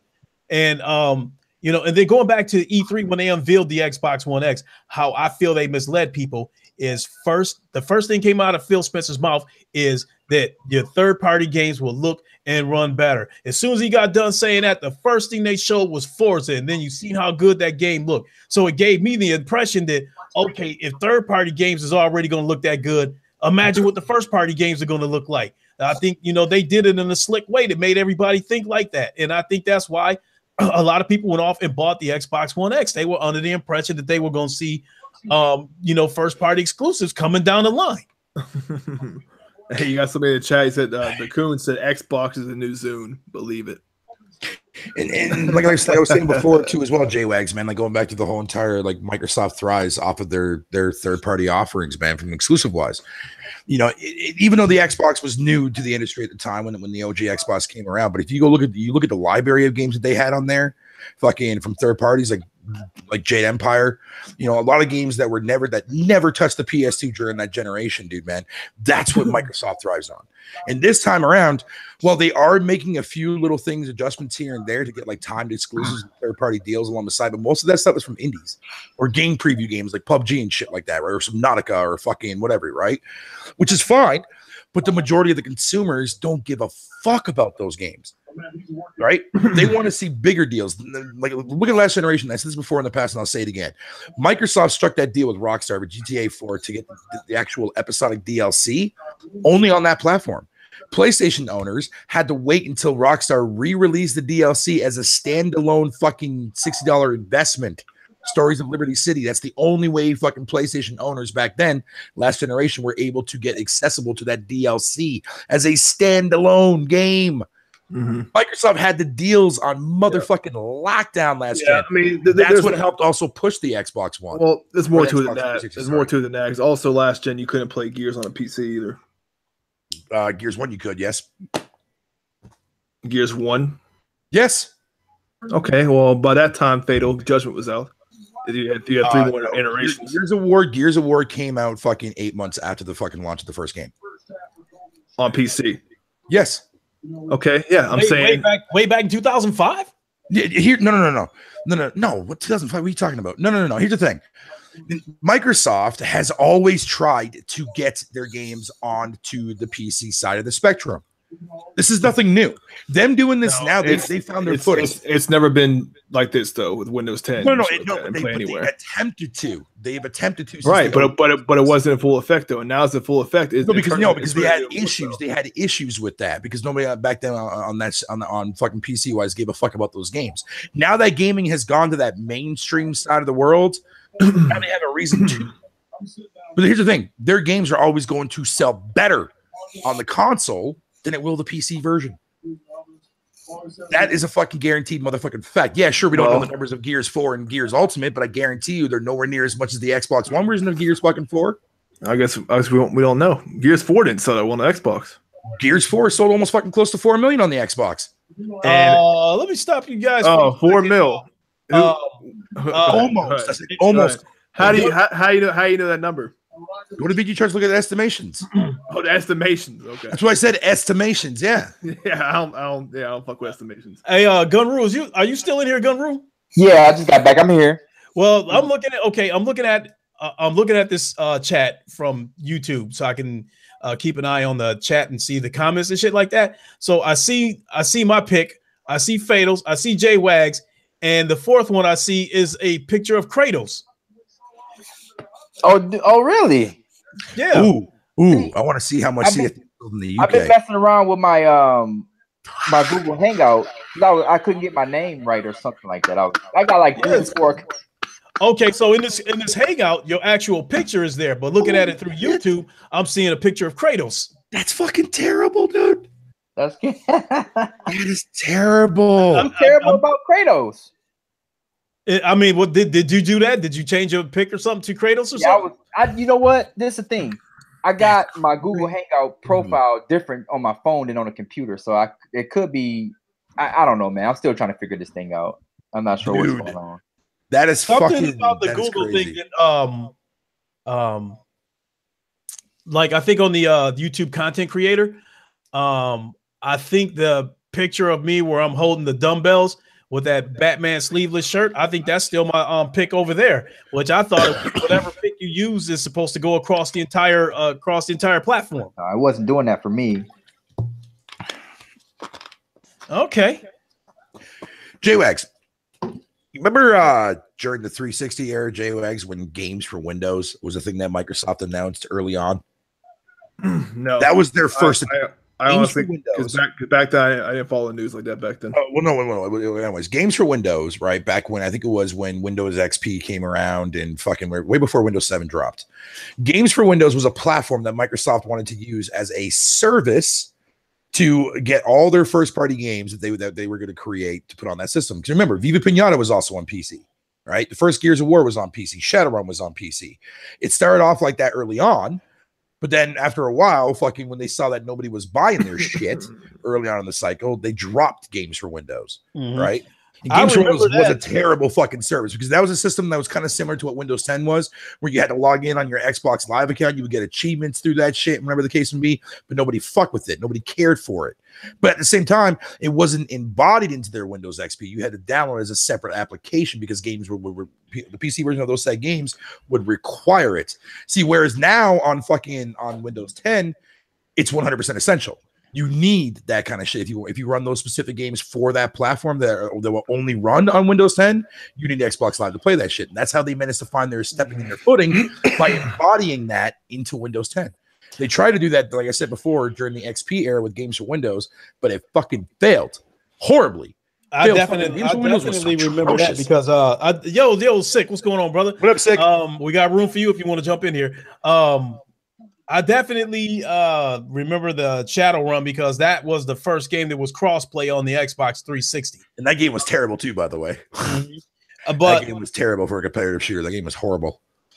The only reason why the game interests me because it was crossplay with PC players. Yep. I never bought it though.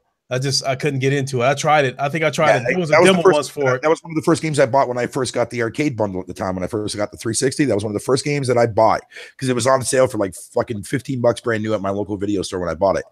Because they were selling like games behind like a glass thing, whatever you want to call it. And that was one of the games that I saw. It was on sale for like $15.99. So I bought it on a whim. I was like, this game looks pretty cool. I like the box art for it. Brought it home. Pile of steaming cockfuck. Steaming cockfuck. Hey, that's fatal, man. Yeah, I know. I wouldn't. No, it's like I said, I wouldn't have it any other way. And I was telling them before you jumped in here, Jay Wags. I was telling them that whenever we get this figured out, and you come on the Lincoln show, I want you to be Jay Wags. If if you feel the need to be like, how the fuck? That's exactly what I want to hear. Yeah, well, that's why my voice is kind of gone right now. Yo, you got done shooting your video. Yeah. Let's talk about. I know Pharaoh's gonna try to justify this shit. No, I'm not justifying anything. I'm fucking pissing. I'm pissing my pants. How long is the video going to take to upload, Jay Wags? I'm still editing it right now. I'm talking to you guys. Okay. So the UK estimation sales for fucking Sea of Thieves dropped today. Just a minute. Because keyword estimations. Hey, believe me, trust me, you'll be laughing when you see these numbers. Because remember, in the US, estimated wise, sold 120,000 within 4 days, right? Are you sharing your screen now or what? I'm going to here in a second, so let me do that now. So let me highlight you. All right, go ahead. Okay, go ahead. So this is the North American numbers, right? You can see it up here, USA weekly charts, blah blah blah. Estimation 120 fucking K for its first 4 days. Game released on the 20th, and this is shown the 24th of March, right? Yep. Now, this is the UK. That's how much it made in 4 days. Whoa. Go back to that previous number you showed me. Click on Japan. There's no Japan numbers up yet. I think they'll be out. Okay, that's in the US? US alone, right up there. US weekly charts, 120K. Okay. UK charts, 23,000. That's all physical? That's physical in 4 days, yes. And that's not all of Europe. That's just the UK in of itself. So we still need to see what Germany and France did. Japan, we know that game did not sell in Japan whatsoever. So we can count that out of the equation. If it did, it probably sold 4 fucking copies. So how do they gauge these numbers? Through NPD numbers and shit, and fucking Media Crate numbers and shit like that. For like European numbers and whatever the case may be. But that only counts physical. That doesn't count digital? Nope, that's physical. Well, I think they count physical and digital. I'm not entirely sure. Don't quote me on that. They count both of those, and those numbers are absolutely horrible. I mean, they bad in the first place. Horrible. But it's even worse. If it's both of them combined, it's even worse. Yep. Oh my God. 3.1 million for God of War. And fucking Sea of Thieves, what? That's 100. If you want to count both, just the UK and all of North United States in and of itself, 120K plus a 23. You're looking at what 144? They got 44 so far. They thought that game was going to kill it too. It's like, oh, it's number one on Twitch. It's number one. Now remember, going back to the original application here, right? And the fact that fucking Quantum Break, right? That it was at the time when Quantum Break dropped within its first week. It was labeled as the fastest selling fucking new IP for Xbox, right? For Quantum Break, right? So if you look at Quantum Break, right, for VG chart wise, I think that game sold like 231 estimation wise. So Sea of Thieves still has a way to go to get that number, man, within this first fucking 4 days or within this first week. Now, when Sea of Thieves released, a lot of people were still on their trial Game Pass, right? Correct. Then that game probably didn't make no money because I had saw something. It was Foxy Games UK. He had reported that once people's Game Pass trial membership expired, that a lot of people dropped their memberships. So that leads me to believe that game didn't make any fucking money. I could definitely say right now that fucking Sea of Thieves sold more than Quantum Break did in North America alone, fucking within its first fucking week. The first week, Quantum Break sold 97,000, right? Estimation wise. So if you're going based on Sea of Thieves in the US alone, fucking 120, yeah, it already fucking paced that. Europe, though, however, Europe sold 80,000 in its first week of Quantum Break, whereas only 23 right now. So the grand total worldwide in its first week sold 207,000 estimation wise. So right now, if we're only getting like the UK numbers, not Germany and not other parts of the world too as well, along with others, fucking that number is probably not going to beat that. So if that be the equation, then Microsoft is misleading people into thinking that if they're using that terminology in the sense that it is the fastest selling game, it's the fastest selling game in North America alone, no other territory. Well, none of the games blew up though, so nope. I guess it is the fastest selling then. That's what I'm saying. I know Forza didn't do shit in this first week. We know Super Lucky still didn't do shit. I'm really curious to see how much that game sold. What are your thoughts on State of Decay 2 being number 3 on Twitch and Mixer and it's not even out yet? I don't give a fuck. I just want to play it, dude. It will not last long because it's just it's there for its own reason. Yeah, just like for a hot second they was running their miles about CFPs being a hot shit on Twitch. That shit's ridiculous, Lincoln. He's like, oh, I'm so glad it's so excited to see that State of Decay 2 is number 3. It's like the game isn't fucking out yet. Of course people are gonna watch that shit. Hey, no one has access to it. Hey, Sick, I'm still gonna be streaming for about another 40 minutes, maybe. So you still got time to jump in here. If you want to jump in here, I'll send you a link. If you can make it, great. If not, I understand. But here comes the link. So we're talking about Super Lucky's Tale barely sold fucking 200K. Goddamn. And that's their mascot. And that's their mascot, Fatal. Hey, that's not their mascot. Cheap is their mascot. That's their mascot for Game Pass. Yeah, right. Yeah, it is actually. Man, that dumbass shit on Inside Xbox where he was giving Lucky's them damn coins. Yeah. Chuck E. Cheese ass shit. Let me just put make my main point fucking further here. So remember I was telling you earlier, right? Like the 3 main ones, Halo, Gears, and fucking Forza always outsell fucking other first party exclusive games.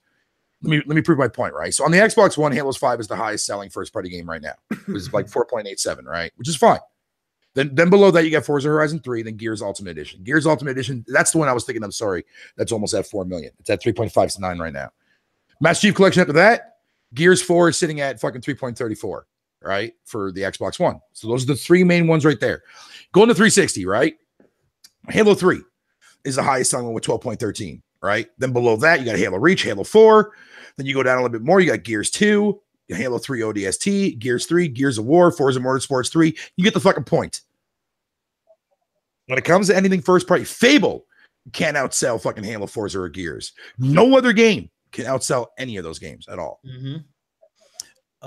Let me respond to Spartan God. He said, how much y'all want to bet Spider-Man won't outsell God of War first week? What? Hey, Spartan God, give me a minute to think about that because I just might take you up on that bet. If I decide to take you up on that bet, it'll be a friendly $5 bet, and winner pays through PayPal.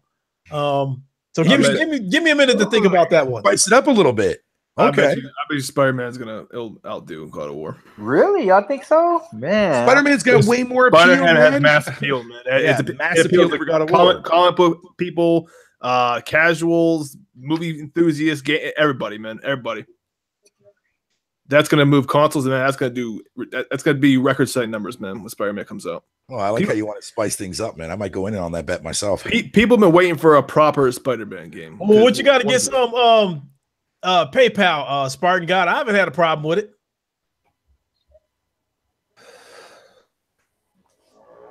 What the fuck? That's how I've been going about paying people, and everybody that I paid, they got their money. So, okay. Here's Spartan. No, it's a goddamn like motorcycle or something. Okay, Spartan God. Here's what we can do.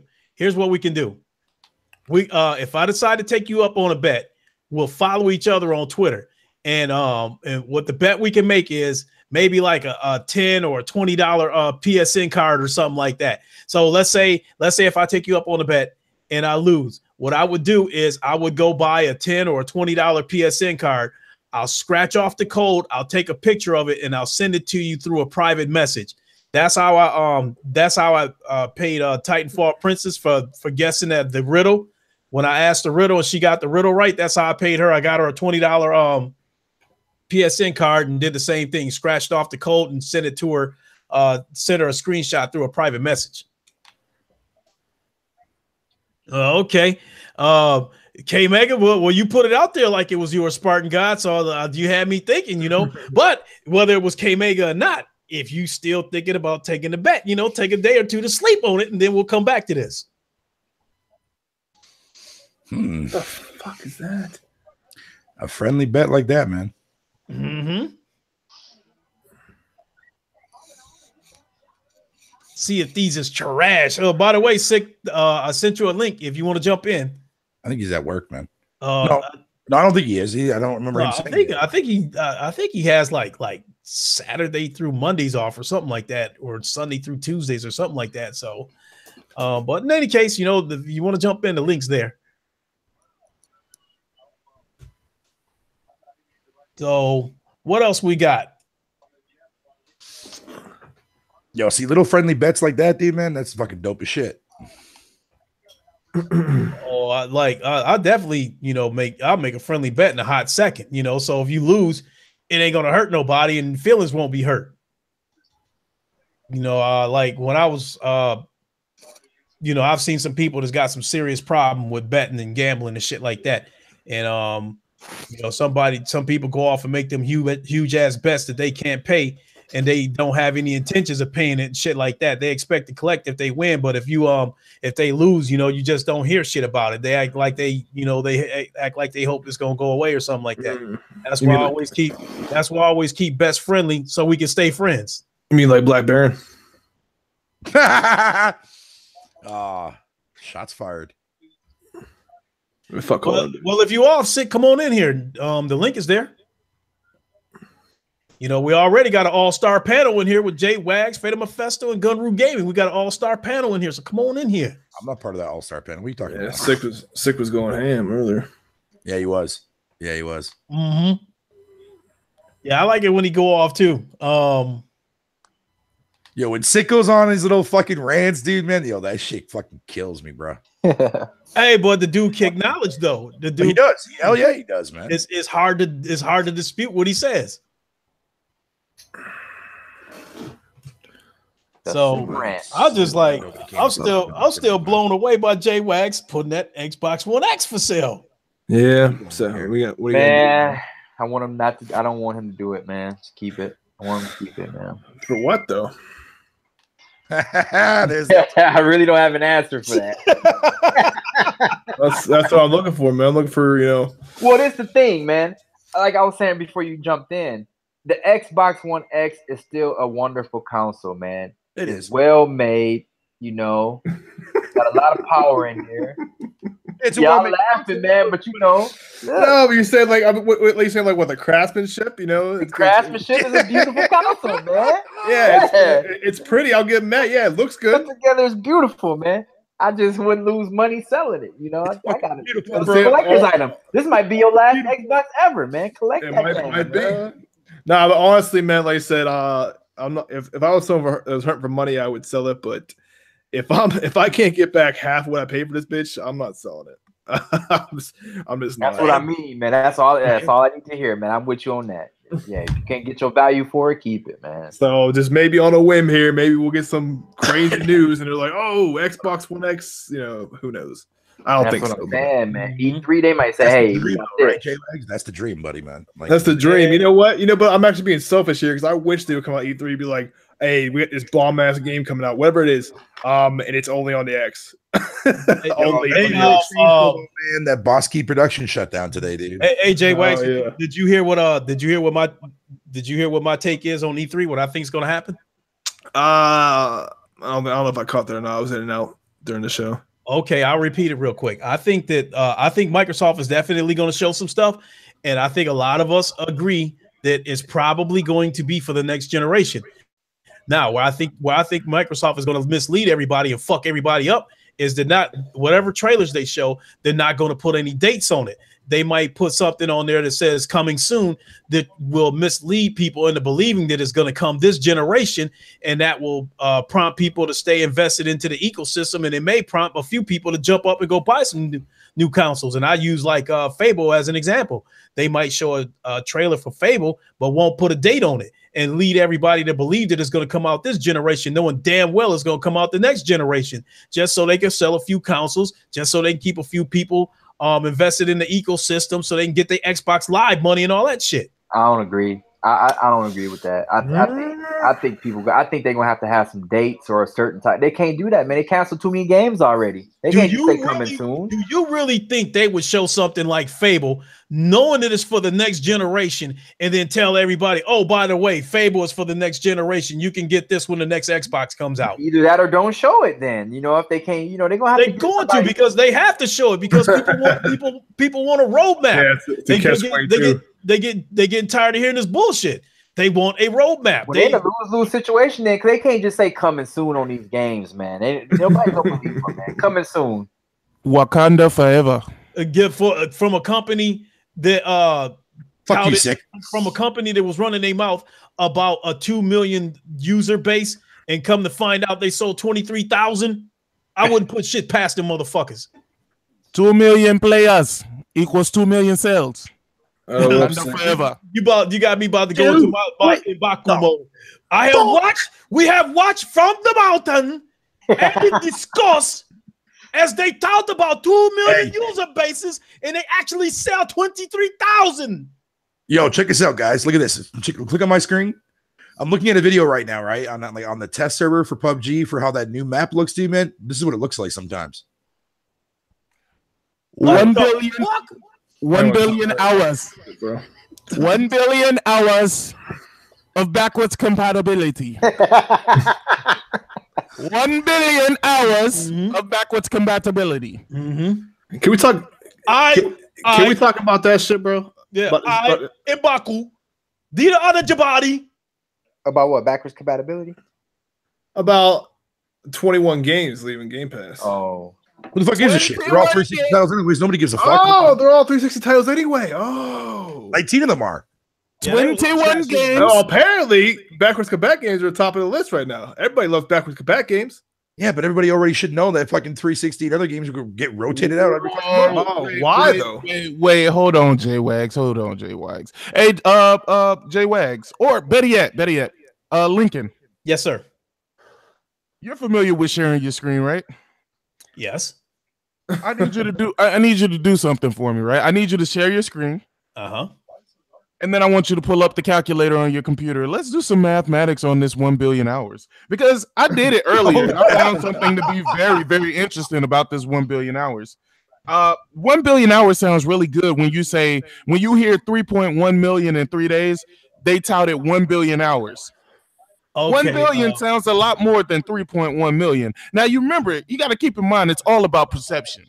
There's the calculators. What numbers do you want me to punch in?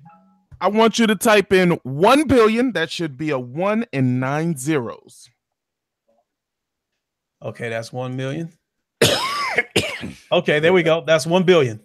All right.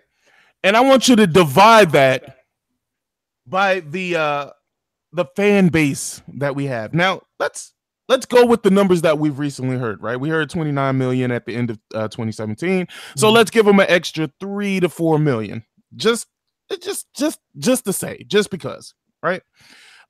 So let's raise that to maybe 33 million.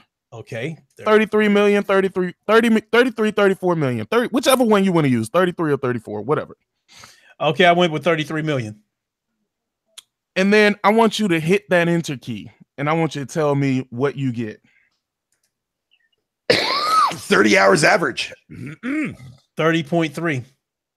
30 hours between all of the users on the Xbox. That 1 billion seems very insignificant now. Damn, man. How'd you come with that shit? Well, because I thought about it, right? I'm like, you're touting 1 billion hours, right? Now, granted, let's just be honest. Not everybody's using fucking backwards compatibility. They're not. Mm-hmm. Let's just stop it. Let's just stop it. But let's just give them the benefit of the doubt, and we're just going to average it out to all of the users of the fan base. This is the reason why those type of analytics are absolutely fucking stupid. Dumbest fucking analytics you can give somebody, because it still doesn't explain anything. It gives off the perception that you're doing well, but then when you break it down, it makes absolutely no sense. Mm-hmm. What's up, Twisted? But when you say something like 3.1 million in 3 days, that's something concrete. You know that number is going to continue to increase. And that's in a 3-day period. That's in 72 hours. They were able to achieve this milestone. Now, keep in mind, it's been about a month now since that game came out, or about 3 weeks since that game came out, right? Mm-hmm. So how much do you think they're at now? Do you think everything just fell off the map after the first 3 days? Come on, dog.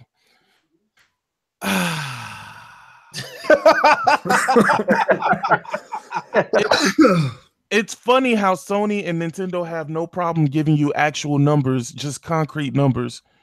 But Microsoft got to tell you how many limbs was cut off in State of Decay, how many combos was done in Killer Instinct, how many zombies was killed in fucking Dead Rising, how many tires blew out in Forza or whatever the fuck. Like these are numbers that mean nothing, but they want to make you think that engagement means something.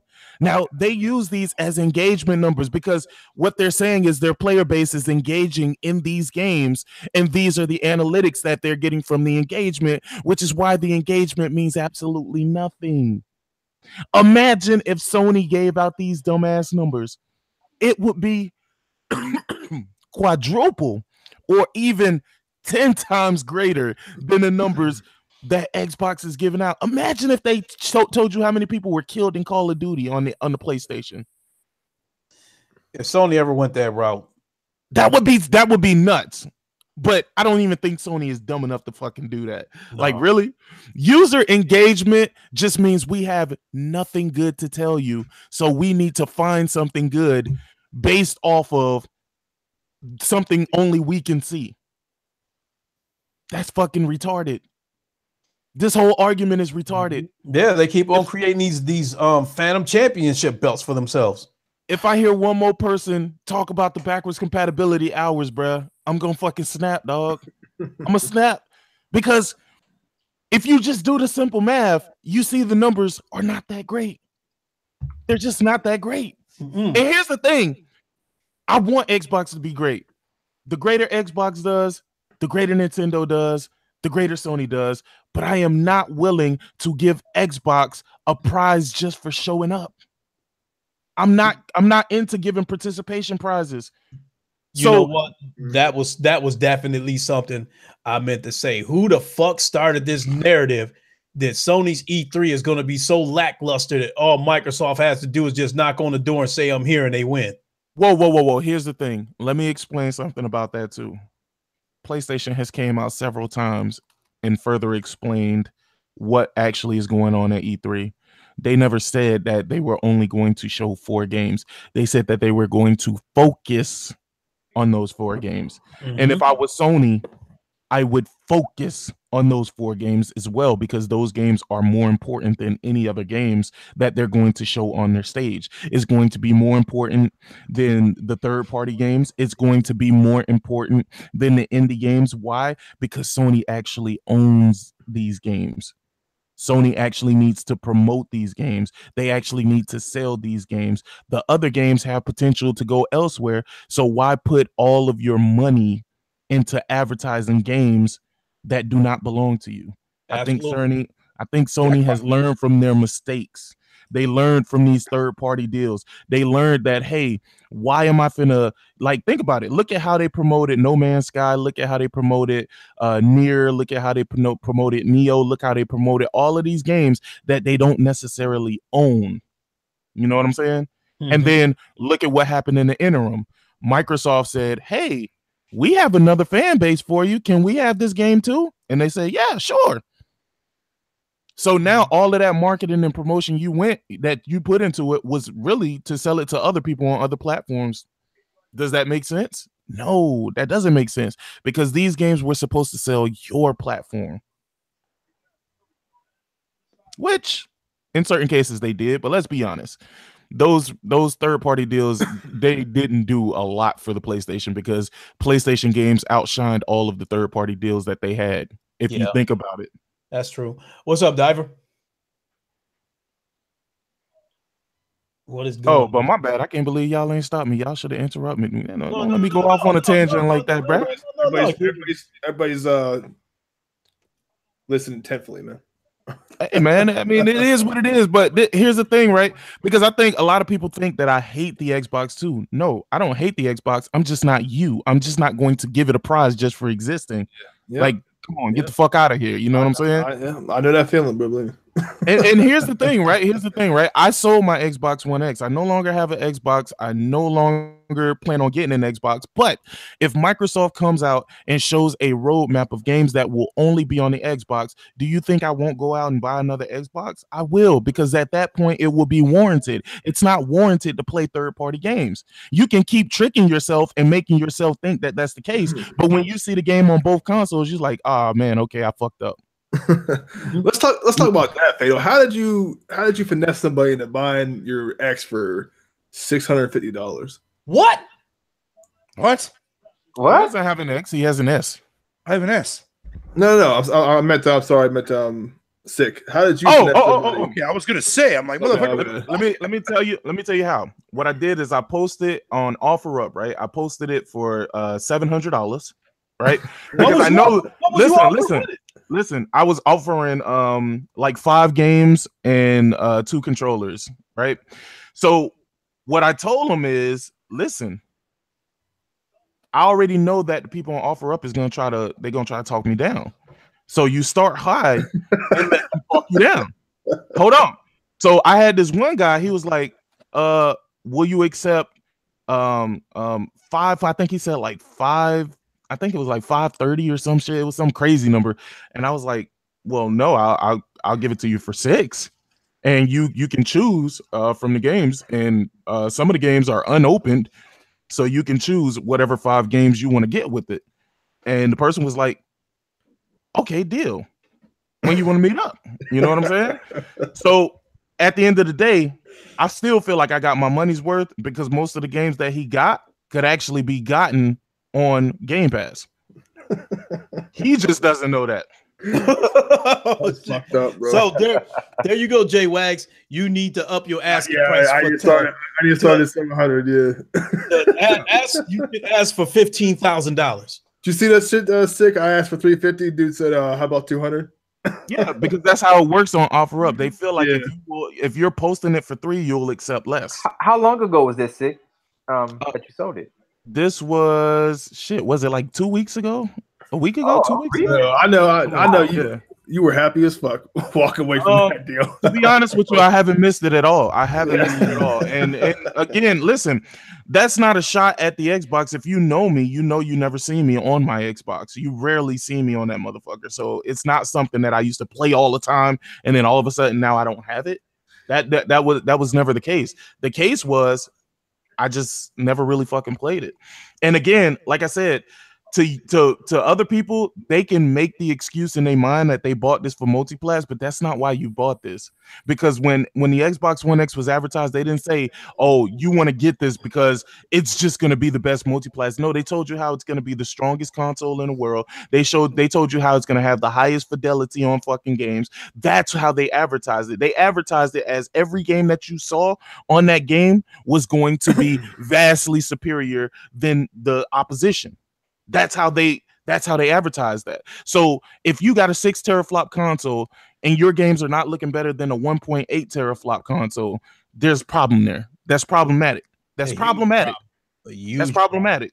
So here's the thing, right? Everybody's like, no, but just give them time. Give them time. You had to give the Pro time. Yeah. How much time did you have to give the Pro? By this time in the life cycle of the Pro, they already had games that were taking advantage of the Pro.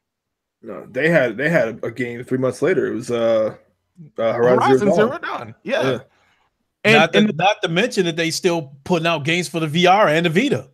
For the VR and that's the thing. The VR is probably the most magnificent piece of tech that Sony has actually put out in a while. Now, of course, it's not the highest of fidelity, but the experiences that you get in VR are fucking amazing. Like I said, my wife doesn't play games like that, but she tried the fucking VR at Best Buy and she was fucking sold. Mm-hmm. She was sold, bruh. Isn't it crazy though that VR has so many games coming for like every day or something new dropping for VR, but like the Xbox One, we're still waiting for fucking Crackdown 3 to come out.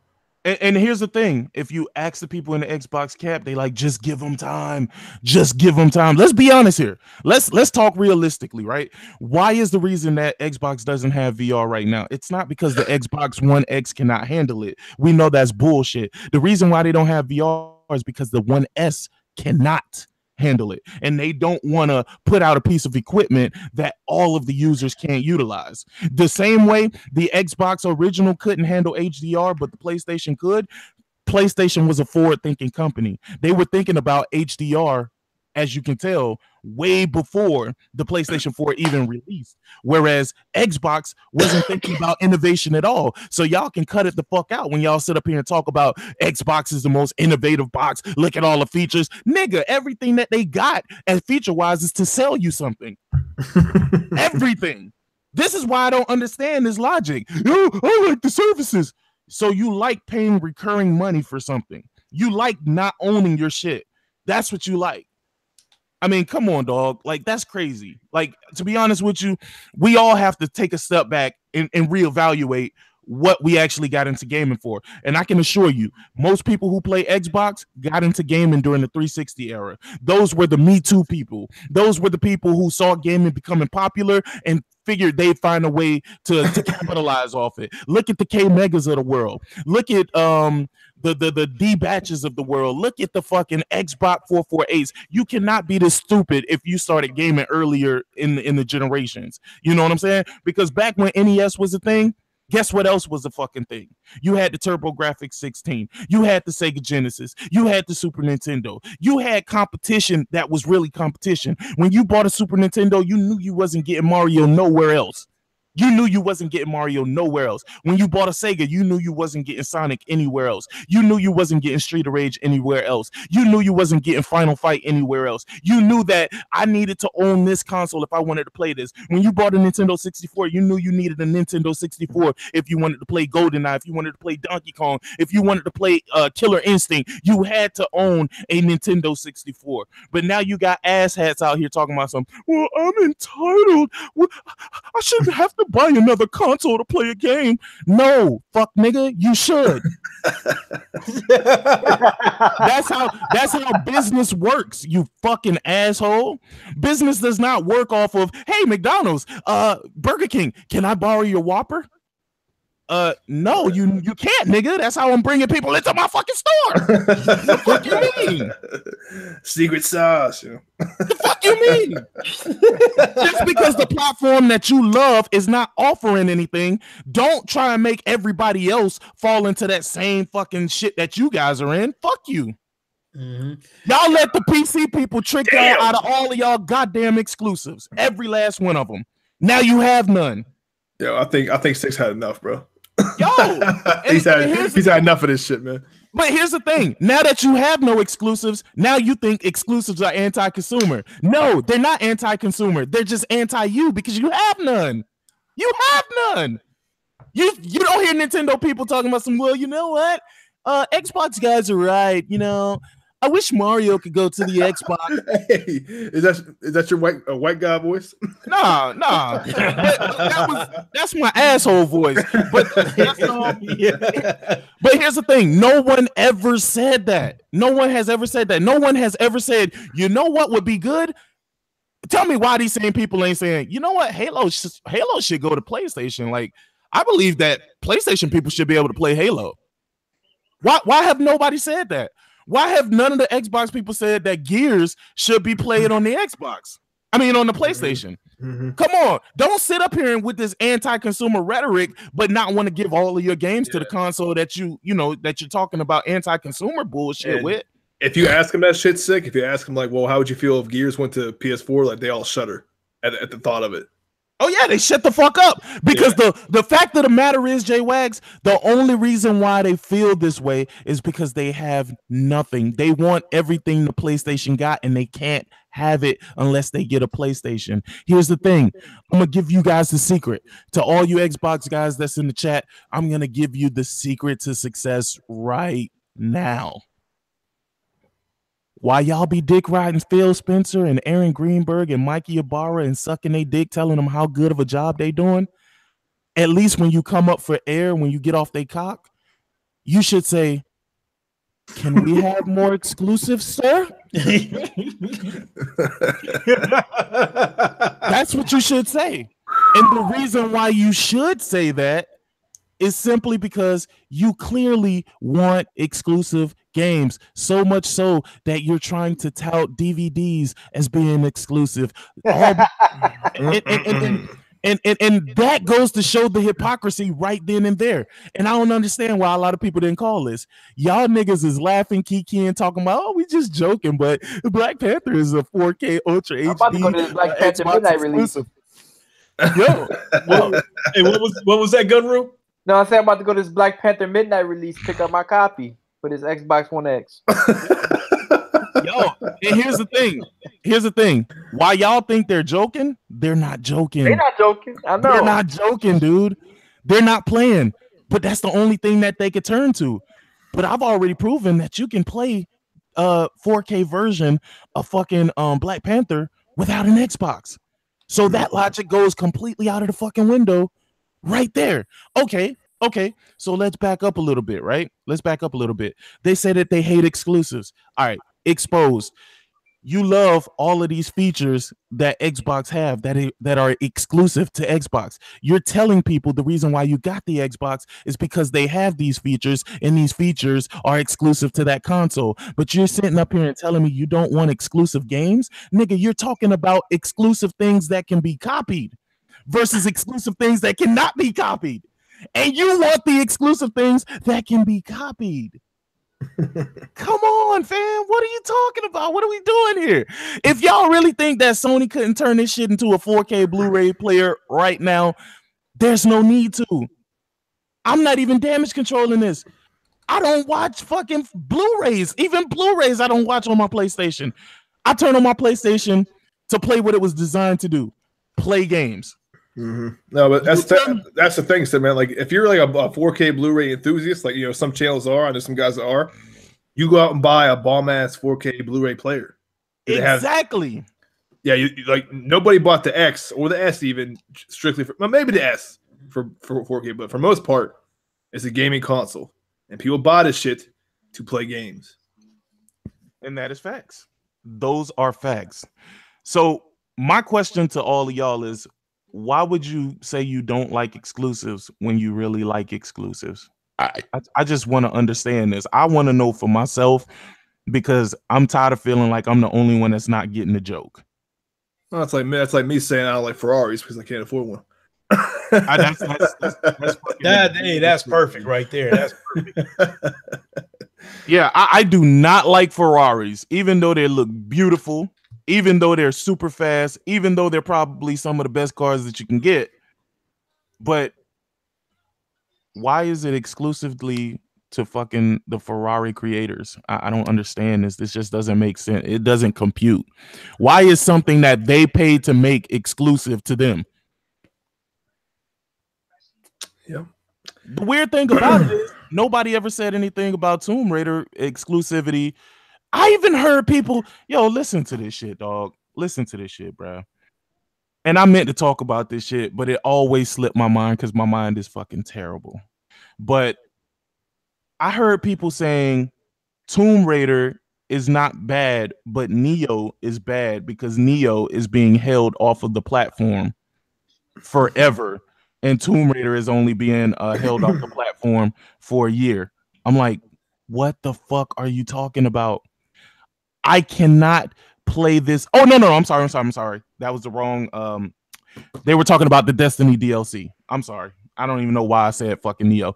But they said, it's Neo calling me, bro. I got to go play Neo. I've been playing that for real quick, Sick. I saw you tweet that one day, and I never played it before. I went out and bought it. I like it. I'm loving it, but it's kicking my ass, bro. Oh no, here's the thing. You got to get used to the stances. You got to get used to everything. Like, dude, it's not gonna be a walk in the park. That shit is not like y'all talking about Neo? Yeah. I'm stuck on that damn boss on that ship. Nah, bro. That's easy. I'm gonna tell you how to beat that because everybody saw me struggling on that fucking boss and then I fucking persevered. Don't stay up close on that boss at all. First of all, watch his patterns. He always gets to the point where he does a heavy attack and then he pauses for about 3 seconds. Get your hits in and then back the fuck up because he's going to rebuttal with those chains spinning around in a circle, right? Don't try to dodge it, and you can dodge it, but don't try to dodge it by just rolling to the left or anything like that because you're gonna get hit. And when you get hit, it takes down a lot of fucking power. Oh yeah, almost death, yeah. Yeah. Now, another thing is, like I said, when you're fighting this motherfucker, make sure that you're in the appropriate stance so that you can get the hits off. If you go mid, you can get the hits off and it'll take down a significant amount of power. But if you go into low, you're going to be hitting low and it's not going to take down that much power at all. Now, if you can somehow go high and catch them with some of those high hits, it will take down a significant amount of power. But the main thing, just learn the pattern. Learn the pattern that he's doing and learn how to fucking back away. Because once you get him about halfway down, he's gonna break off those chains. So you ain't got to worry about those balls no more. I actually got to that point with it. Did Diver just say in the chat that Neo is ass? Sure he did. Motherfucker, dude. I actually got to that point sick where I broke the chains, but I can't get past him after that. Hey, Silver Sky, have a good night. Make sure you do dream of those ponies. Better you Mohawk looking motherfucker. Love you, buddy. He keeps hitting me with that damn like belly flop shit. I don't know why. I probably got unlocked from him or on target him. Yeah, you got to learn how to dodge that. You really got to learn how to dodge that, bro. I'm trying to. Anyway, sorry for that was a side note because you talked about it, but yeah, no, it was Destiny and Tomb Raider. They were like, that's fucked up that they keep the content completely off the fucking platform, all for almost 3 years or whatever. But I'm like, you were still able to play Destiny. People who had a PlayStation completely could not play that game. People who had a PC completely could not play that game for a certain period of time. So you think that DLC, worthless DLC is something, but you think not being able to play the game at all is nothing? Come on, fam. What are we doing here, bro? I get that this is 2018 and everybody is about the fuck shit, but this is too much. This is just too much. Yeah, Xbox had that game for fucking 2.5 months until it got released on PC. PlayStation had to wait until October the following year to play Rise of the Tomb Raider. To be able to even play the game. So what do you think people would have been more happy about? Being able to play the game simultaneously and possibly not getting maybe some DLC, or not being able to play the game at all for the entirety of about a year and a half? But yeah, I would be pretty. Yeah, if that's the only console that I own was a PS4, hell yeah, I would be fucking pissed. Yeah. What up, Twisted Sin? What up, Uncompetitive? What up, Coon? What up, Silver Sky? What up, Diver? What up? Oh, Silver Sky is gone. Damn. What up, Savage Uger? What is up, Jamal King? Goddamn. They pretty much been here. They pretty much been here the whole time. What up, Danny? Yeah, no, I wasn't looking at your chat at all, bro. I was in there, saying Wakanda forever and shit. But you good. Oh, and don't call me Danny. You were talking about. I saw one of your earlier comments about the motion sickness about the PlayStation VR. In my opinion, don't worry about that. If you think you're gonna get some motion sickness, just drink ginger ale before you play. Hey, I'm gonna be honest with you, and I don't know if it's just me. J-Wags, you got the VR. Yes, sir. Do you get motion sickness, bro? Because I've never gotten motion sickness at all. Yeah, so I've never gotten it once. Actually, I tell you what, I'm taking it back. I got it like slightly one time. Like I didn't get sick, but I felt kind of woozy when I was doing that like luge. It's like a luge demo or something like that. Oh, yeah, I played that too, where you got to go into the cars and shit. And yeah, the cars I didn't get like sick, but I got like a headache from that shit. I didn't like it. It was just too quick and too all over the place. The game that the game that made me sick was Riggs. No.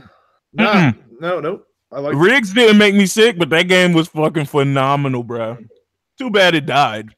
Mm-hmm. I'm trying to tell people, man. Like, if you're a platformer fan, man, you gotta try Moss. Everybody looks at it and like thinks it's gonna be trash because like the way it's like a little mouse. They said it looks kind of kiddie, whatever. But that game is fire, man. I don't know if you played that or not, sick, but. I played the demo, and I want it. It's just one of those games I know sooner or later it's gonna jump on. It's gonna come on sale. That's when I'm gonna catch it. It's definitely like you definitely wait for it to sale. I think 30 is too high for it. Honestly, it's not long enough. It's very short. I cannot wait. I'm gonna stream that entire game. I also was curious about that. You didn't play it? You didn't play it yet, sick? I bought it. It's in my collection. But I said when I play it. I said when I play it. No. I played the demo. I said when I play it, I want to stream the entire game. Yeah, but the demo, man, like I played the demo too, but like there's so much more to see. Like the environments look incredible now, man, for VR. I'm still waiting on Firewall and Alvo and Special Forces VR and Blood and Truth. Blood and Truth is what I want. Mm-hmm. I want to play that the Persistence, I think it's called. It's like the Dead Space kind of game. Labs, you fuckers. Say what, Fatal? Fucking Undead Labs put in an Easter egg into State of Decay that you could actually loot and add it to your fucking base for morale boost. You're allowed to loot like a fucking OG Xbox. When does that game officially come out? 21st, 22nd, I believe. 22nd. Okay. 22nd. I see a Game Boy over there on the desk. I'd rather fucking take that over the OG Xbox. Game so goddamn suspect. I already feel like the game been out for a month. We'll see, man. I don't know what version he's playing though, but you gonna play that shit, sick? You gonna try it out? What? State of Decay. Oh hell yeah, You playing on PC? Yeah. Yeah, I'll be playing it with him, man. I'll be playing it with him. You know what I'm waiting for? I'm waiting for State of Decay to end up being trash and waiting for J-Wag's next video. So I'm honestly gonna play it though. Like I did see I think it's gonna be better than Sea of Thieves, hands down. But my expectations are already pretty low, man. I know it's not gonna be up to par. I'm gonna give that game 2 full days before I say anything about it. Yeah, me too. If I'm playing that shit and it's bugging all over the place and glitching, and I've already seen the animations for that shit, man. I've watched some gameplay. I'm not impressed. Ooh wee! Already. Did any of y'all just get that message from King Thrash? Nah, what happened? On Twitter? He is holding a series of YouTube creators tournaments and fighting games. If y'all interested, first place will get $60, second $50, third $10, or your choice of PSN, Xbox Live, or eShop money for each tournament. I'm trash at fighting games, bro. Yeah, me too. So we said fighting games. I'm like, I'm out. Oh, I'm okay. I'm okay, Adam. Enough that I'm interested. Here, let me respond. I bought Xenoverse or not Xenoverse, but Dragon Ball Z Fighters, man. I got my ass whooped all night and day playing that game. I love Dragon Ball Z too. I thought I'd be good at it maybe because I'm a big DBZ fan. No, it didn't translate well. I just suck at fighters, man. I don't have enough patience to learn all the combos and shit. I get frustrated too quick. Silver Sky, I think Firepoint was the first game that showed the potential. The potential of first-person shooter games in VR. And it was a smooth running game too, because I'm not with this teleportation shit. That's another thing that can throw me off a little bit and make me slightly sick. It looked good, man. Firepoint. It does. And I think the story was good, even though it had a weird ending. I still thought it was a pretty good story. The only thing I don't like about PSVR games right now, the trend I'm seeing is I don't like how short most of these games are. I bought the Impatient, and I was pissed the fuck off how short that game was for $40. The Impatient, some shit happened in the Impatient, bro, and I ain't gonna front. I had to turn that bitch off, dog. I had to turn it off for about maybe an hour or two. Which part? Man, it was some shit that jumped out in front of me, bro, and I was just like, "Damn!" Oh, you talking about the green hallway, or whatever? Yeah. I was like, damn. Yeah, that was the one legit jump scare. It was like, holy fuck! Yeah, I know what you're talking about. I was like, bruh. Yeah, I thought the game looked good. It was interesting, but it was only like 2 hours, man. If that. Man, I caught that game for $15 at the store, at the PlayStation store. Good for you. I paid $40 for that bitch. Yeah, I paid whatever it was at release for it. Hey, but don't feel bad because I paid the full price for Bravo Team because I bought it day one. See, I don't know why you would do that shit. Yeah, I didn't buy Bravo Team, man. Like I watched the gameplay. I was like, I don't like how it looks. I don't like it. Like you got to teleport, right? No, well, yes and no. It's like a point and click. Now, let me make a real good point here. See, with Bravo Team, I knew what I was getting. I knew what I was getting into. If you got to flank them, you got to advance. When you want to advance on somebody, you basically point to where you want to advance, and you click, and then your character will go into full body view, and he will advance to the next spot where he's taking cover, and then you'll go back into first person mode, until you're ready to advance to the next spot. I knew that, and I was okay with it. But once I actually played it, I'm like, okay, yeah. But the game that was surprising to me that they should have taken the page from that game was the Planet of the Apes game. Now that game is kind of the same thing. When you want to advance to a certain spot, you point to there, but you don't click and automatically advance. You point there, but you still got to go yourself because you use the motion controllers and you swing your arms like you actually running, and that's how you advance from spot to spot. And you still got to do it while avoiding gunfire and shit. So I think if they would have implemented something like that on Bravo Team, something that will allow you to stay in the first person mode while you're advancing from spot to spot, I think the game could have been amazing. Yeah, I watched gameplay of that too. Like I said, I wasn't didn't look too impressive to me. Sprint Vector has a lot of them features that you were talking about, where you're like sprinting, you're moving the move controllers to spin around the map or whatever to race. Yeah, you guys played that game yet? No, not yet. That's what I recommend, man. If you want to work out, that's just good. What, Fatal? Silver Sky, what is your theories for a better workout? Oh my god, that's fucking funny as hell. I think I threw. So okay. I do want to. You guys want to see something fucking hilarious? Yo, check this shit out, dude. So somebody posted on Reset Era, right? And like in the upcoming projects and studios that Microsoft would want to call it. And I found this in the thread. Right. So look at this. This is a Walmart. Apparently somebody took a screenshot of this from their Walmart computers, that whatever you want to call it. Look at the release dates for supposed fucking Crackdown 3. Look at the year. Look at the year, bro. Oh shit. Wait, what? I cannot see that. What? Click on my screen. Click on my screen. 4318. Yeah, August 1st, 4318. This planet might be blown up by then. Now, Well, that might be a hit, man. I mean, that might be a hint, man. Because it looks like it could be a possibility that it's coming out in August of this year. And that would actually make sense if you think about it. Yep. Could very well be. Now, another interesting thing, Splash Damage, right? You guys know who they are. Fucking, they're the ones that help make gears and all that shit like that. So when you go to this website, right, under the games category and shit like that, you can see, like, you know, the latest, you can see previous released and other projects. Now, if you go into the source code, this little interesting tidbit just popped up out of nowhere where it shows upcoming releases. And if you read this, talks about Gears of War Ultimate Edition, blah, blah, blah, blah. And then it talks about another, this is unannounced. So this game has yet been announced yet. Mysterious in their source code. And this was just recently added fucking like about a week ago, which is interesting. So that kind of also alludes to fucking that rumor that Splash Damage was working on something with Microsoft as far as a spin-off to Gears. So that's gonna be interesting to fucking see. No one gives a fuck about Crackdown 3. Hey, man, to be honest with you, the people who actually should care about Crackdown 3 don't even care about Crackdown 3 no more. Nope. Mm-hmm. I remember I put out a video, Crackdown 3 versus Crackdown 1. Oh my God, the tears were so delicious, bro. The tears were so delicious. I didn't even say anything throughout the entire video. All I did was show both games side by side. That's it.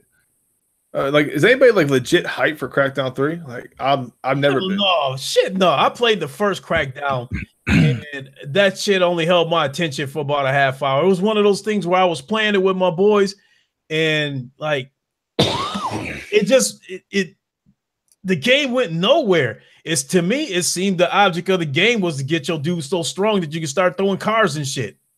The only thing that intrigued anybody about Crackdown 3 was this whole cloud shit, cloud destruction, but we still know what's happened with that. And I still don't even understand why cloud destruction was a big part of that. Nobody knows why cloud destruction was a big part of that. I'm like, dude, this is not the first game we've seen destruction. Right. Battlefield, other ones, the last. Like, but it's the cloud. It's gonna be, I don't know what they said it's gonna be cloud next level shit, but they didn't explain what it does, and we still haven't seen any display of like what it's gonna be like. How many games have we seen that have crazy particle effects that when you hit something, you see the particle effect splash go everywhere?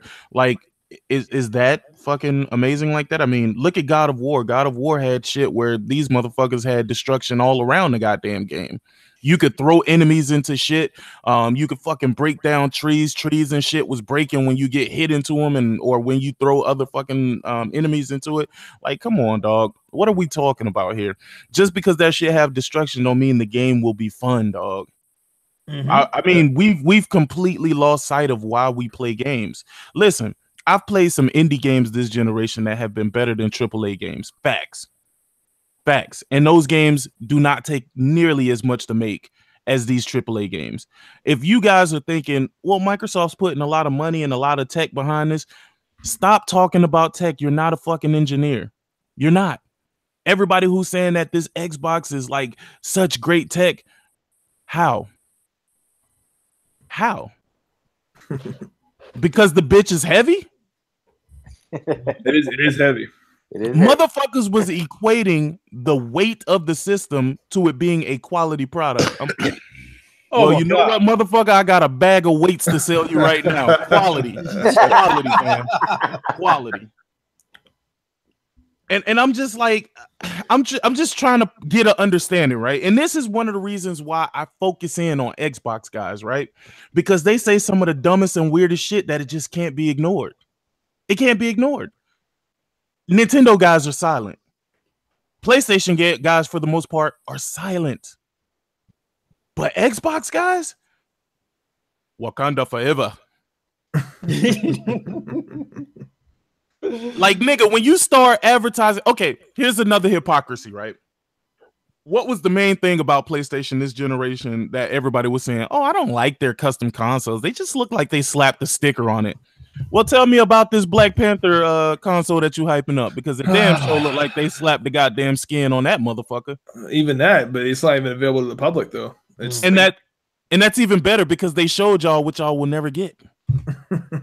I think I meant to make 5. It's 5 of them or something like that. 4 of them. Hey Jay, I just got the alert for your latest Yeah, let's throw it up. So you were saying your voice is kind of raspy right now. I mean, did you go to fuck off in that video? It's a combination of that, man. I got my son for the summer, so I'm yelling at him, yelling at YouTube videos. So it's a combination. That's why I'm coughing like this, though. Combination of the both. Yeah, I'm definitely. I'll be ready to wrap it up soon because I got to be at work at 5 a.m. and plus I want to get a chance to watch your video before I go to bed. Yeah, appreciate it, bro. Yo, 21 games leaving Game Pass.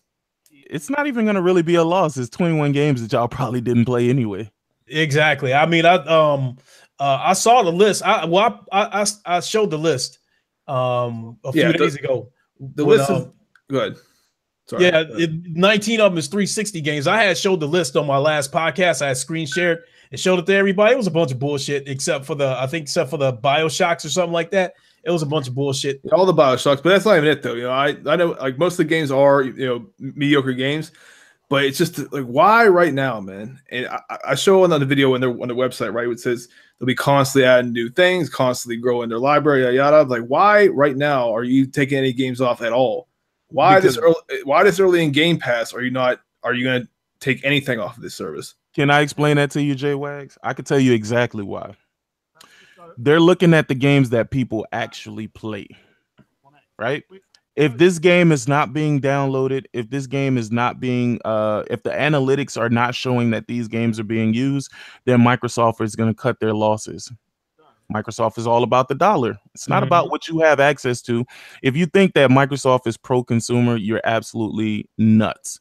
But if they see games that are not being played as much as other games, they're going to remove those games. And that's just going to happen because why should I keep paying royalties or keep paying money to these publishers to have this game on my service when nobody's playing this game on my service? I mean, it's good to be able to say, hey, we can play BioShock on Game Pass. But then when you're not playing it, none of that means anything. Yeah, that makes perfect sense what you're saying. But like, you don't think anybody was playing BioShock at all? Oh, maybe one or two people. I know, I sure as I wasn't, but maybe 1 or 2 people, but it wasn't enough for them to be like, this is beneficial to us. Why? I don't understand this. Why is the X-Men, when it comes to performance-wise, for a lot of these games, run like shit? Because the X is shit. Because I'm watching a video right now for comparison-wise, and the Xbox One S has better frame rate than the Xbox One X version of State of Decay. Let me respond to a couple of people real quick. Don't call me Danny. Farpoint is an amazing game, but you need the gun. You need the aim controller to get the. You don't need it. You don't need it, but I recommend it. I recommend it if you want the. It feels all the more immersive with the aim controller. No, we need to do a co-op stream, bro, one day. Like I got Farpoint, Jay Wags got Farpoint, you got Farpoint. Why not do a co-op stream one day, bro? Hey, you know what else would be a pretty cool stream too? Do any of y'all have Star Trek Bridge Crew? No. I don't have it, but I do get it. I do. That is if you like any of the Star Trek stuff, that is a game I definitely recommend you have to have. That is a game where you definitely must work together, because if you don't do your job, your ship is gonna get blown up. It's just that simple. You're gonna get put in a situation where you're gonna get outnumbered by Romulans or something like that, and the captain is gonna have to make some decisions whether to stick around and fight or retreat. So, and then who was it? I think it was J-Dog mentioned something about Alvo. That is definitely a game that's on my radar. I'm also concerned about why we haven't heard anything lately about that game, because it's supposed to be coming out this year. I plan to reach out to PSVR Frank and ask him if he knows anything, because he's in touch with VR developers, so he has a lot of inside information. So I've talked to him on a few occasions. I'll plan on contacting him again soon. Frank Show, what? Frank Show. Yep. Hey, you know what? Did you hear about that new Switch game that's being made? That I think it's Star Fox something or other racer. Yeah. Y'all talked about that already? No, I've heard about it though. Dude, even Nintendo fans have shit to look forward to, bro. They got Metroid Prime to look forward to. Pokemon Bayonetta 3. Star Fox, Bayonetta 3. What about the leak about Super Smash Bros? What about the leak about Black Ops 4 coming to the Switch? I guess apparently They should. there was a. I guess apparently there was a picture of the cases. There was supposed to be some Nintendo Switch cases up inside of a GameStop, but because of the size of the cases, some people think they was fake. Mm, Who knows? But I think it makes sense, like for how successful Switch is right now, like how like the numbers is doing. I don't see why they wouldn't put it on there, a compressed version of it anyway. yeah, exactly. I'm about to see if it's still there. Because it's about portability, guys. It's about Now, portability. hopefully, it releases the same day. Here it is. The consoles. Here it is. I'm getting ready to show y'all. I'm getting ready to screen share, show y'all the picture. Yo, bro, you need to start using OBS, bro, because these choppy ass hangout streams, they be looking so crazy. Oh yeah. Hey, you gotta get me going on that because I want to start opening my shit up with music. I want to start using some clips from Mafia 3. Yeah. to open Shit, my show. I'm trying to get them songs on iTunes. Sick. I was listening to your shit the other day, man, before your stream started. I forget what the song was called. No, you ain't got to do that, Okay. bro. Just let me know Right. what it is that you want. I'll send it to you. Oh fuck! I just lost that damn picture. No, you was looking for the Black Ops thing on the Switch. Yeah, Just and do I had it and lost it. You were on that Nicki Minaj beat. I'm trying to think what. Right. Oh, that Roman Revenge. Yeah, Right that shit was there. fire, bro. Supposedly those are Nintendo Switch cases right there, for Call of Duty Black Ops. But some people pointed out that they thought those weren't Switch cases; that they were bigger than the Switch cases because you see the real Switch cases below it. Why are we even deliberating about this? Like, this is stuff that Nintendo has already said is going to come out. Mm-hmm. And honestly, the Call of Duty, right? Why would Activision not want to put their shit on the Switch? That's only more revenue for them. Even if it's a dumbed down version, that's more revenue for them. And they don't have to put in much work at all, bruh. Mm-hmm. And then think about this. Remember, there's no story this time around. So they ain't got to worry about that. All they got to do is make the online playable. And they've showed you guys with the Wii U that they could put Call of Duty on that bitch if they want to. That's true. Think about it. At this point, the Switch is probably a better gamble than the Xbox at this point. No, I 100% agree with you. If someone asked me, should I get an Xbox or a Switch? I'd be like, I don't know, I bro. should've just bought a Switch when I bought my Xbox One S during the holiday season when it was $200, and I spent another $300. Traded it, took it back, and got an X, and I could have just used that money and bought a Switch. And I got a Switch, man. I'm telling you what, I spent more time on the Switch than I do the Xbox. I regret that to this day. I should have did that. Well, the opposite is happening for me. I bought my son a Switch shortly after they came out, and he hasn't played his Switch in months because all he does is play Roblox. And truth be told, if he had a PC at his home, he wouldn't even be using his Xbox because when he comes over here, he goes straight to the PC and plays Roblox on the PC, and he doesn't even take his Xbox One X out of his backpack. Hey, Twisted, they gonna have voice chat. You're just gonna have to you're gonna have to plug into the Matrix to use it.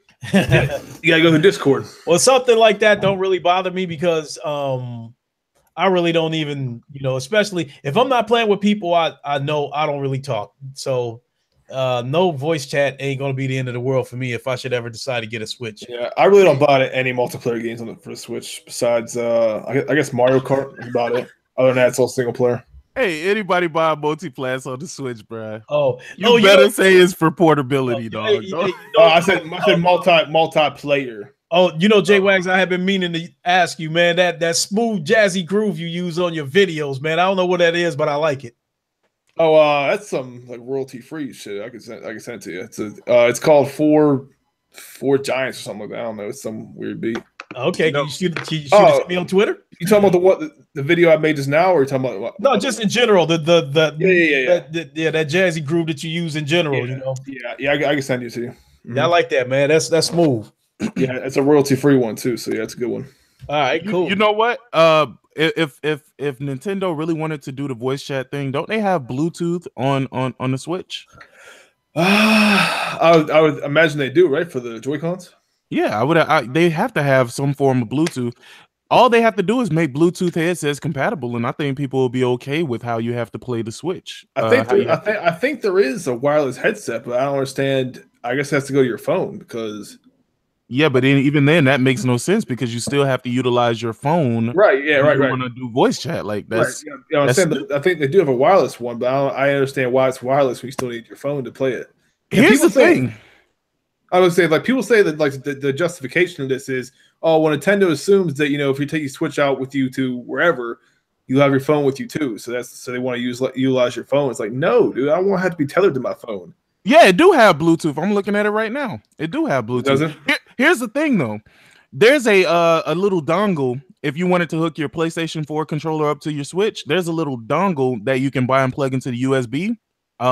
So really, headsets are there is a capability for headsets because they can just make some like dongle or whatever that you can plug directly into the dock, and you should be able to use the fucking headset. That's what I understand. Like, I'm sure they could do it. I'm sure it'd be easy to do it, actually. But I mean, it wouldn't work on the go. But then when you're on the go, then you can use that funky ass telephone matrix setup. No, but even like just the ability to put in like regular headphones, and use the microphones. I don't know, something, man. It's not practical right now. Because even so, man, you think about it. Like, if you have your cell phone out with you and your Switch, how are you gonna accomplish having your party chat and your game chat at the same time? You need a splitter of some sort. You're gonna have to multitask. Oh, the splitter comes with it. You remember that setup that they showed a long time ago? That's what I'm saying. That's what I'm saying. Yeah. That's what I'm saying. But like, so if you're out in public or whatever, you really about that life, and you're trying to play multiplayer, you're trying to talk to people, you gotta have a splitter, then your phone, then your Switch, then it's ridiculous. That I agree it is. This shouldn't be a problem. But even without party chat, even without the party chat feature, the Switch is still better than the Xbox. So never forget that. Never forget that. I just wish, man. I tell you, I'd honestly buy some of these multipliers if they weren't $60. I would have to like Silver Sky, man, you a trip. Like Crash Bandicoot, I didn't buy it on PS4. I think I'm probably gonna buy it for Switch. That's a perfect Switch game. It is. It's definitely a good. My whole thing is like two things with the Switch. First of all, that $300 price tag. I don't like. I mean, I don't. I got a PlayStation Vita that I haven't played in damn near 10 months or some shit like that. I haven't even attempted to play it. So if that was the case, I would play my Vita if I felt that strongly about playing games on the go.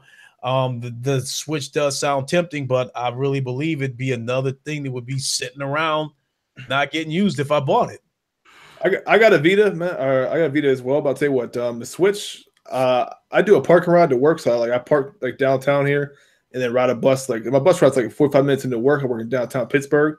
So I play the Switch a lot of times on the bus to work. And it's enjoyable, man. It's a good system for that. The screen's like the perfect size for it. The controls are fantastic for the, in my opinion anyway, for a portable device. Mm-hmm. It's all pretty seamless, man. Like I said, I beat Bayonetta 1 and 2, and Legend of Zelda all on the bus. I'm so happy, bro. Like I invested in some stocks, right, for a company. It's a financial company or whatever, and the stock literally went from $15 to $19.65 a share. I am fucking so proud right now, bro. like listen. I do everything with Merrill Lynch. That's who handles my brokerage for my stocks and stuff like that. But it is fucking amazing, guys. I am fucking happy as dude. I ain't even gonna say it. Anyway, my bad. I can hear your voice, man. I am fucking happy as shit, dog. Like, you know why? Because this particular company, I've been watching it for a long time, man. I've been watching it for a long time, and I've seen the different things that they've been advancing in, the technology that they've been advancing in, and it just made it a necessary thing to go ahead and invest in that particular company. Plus, it was only $15 a share. So why not get in on the ground floor and watch this shit grow? Like what happened in the beginning is that shit dropped to like $12 a share. I was like, oh shit. And then that motherfucker hopped up to like 16. And then recently the bitch topped to $19, dog. I'm like, oh, this is great. But either way, I'm gonna continue to watch it, man. And hey, man, if y'all ever want to get into investing in stocks and stuff like that, I have a great partner that I partner with that helps me with certain stuff as well. And I mean, if y'all really interested, we could have like a private session or whatever. And I actually am, but I never got into it because I don't know shit about it. I don't know where to start with that. Yeah, exactly.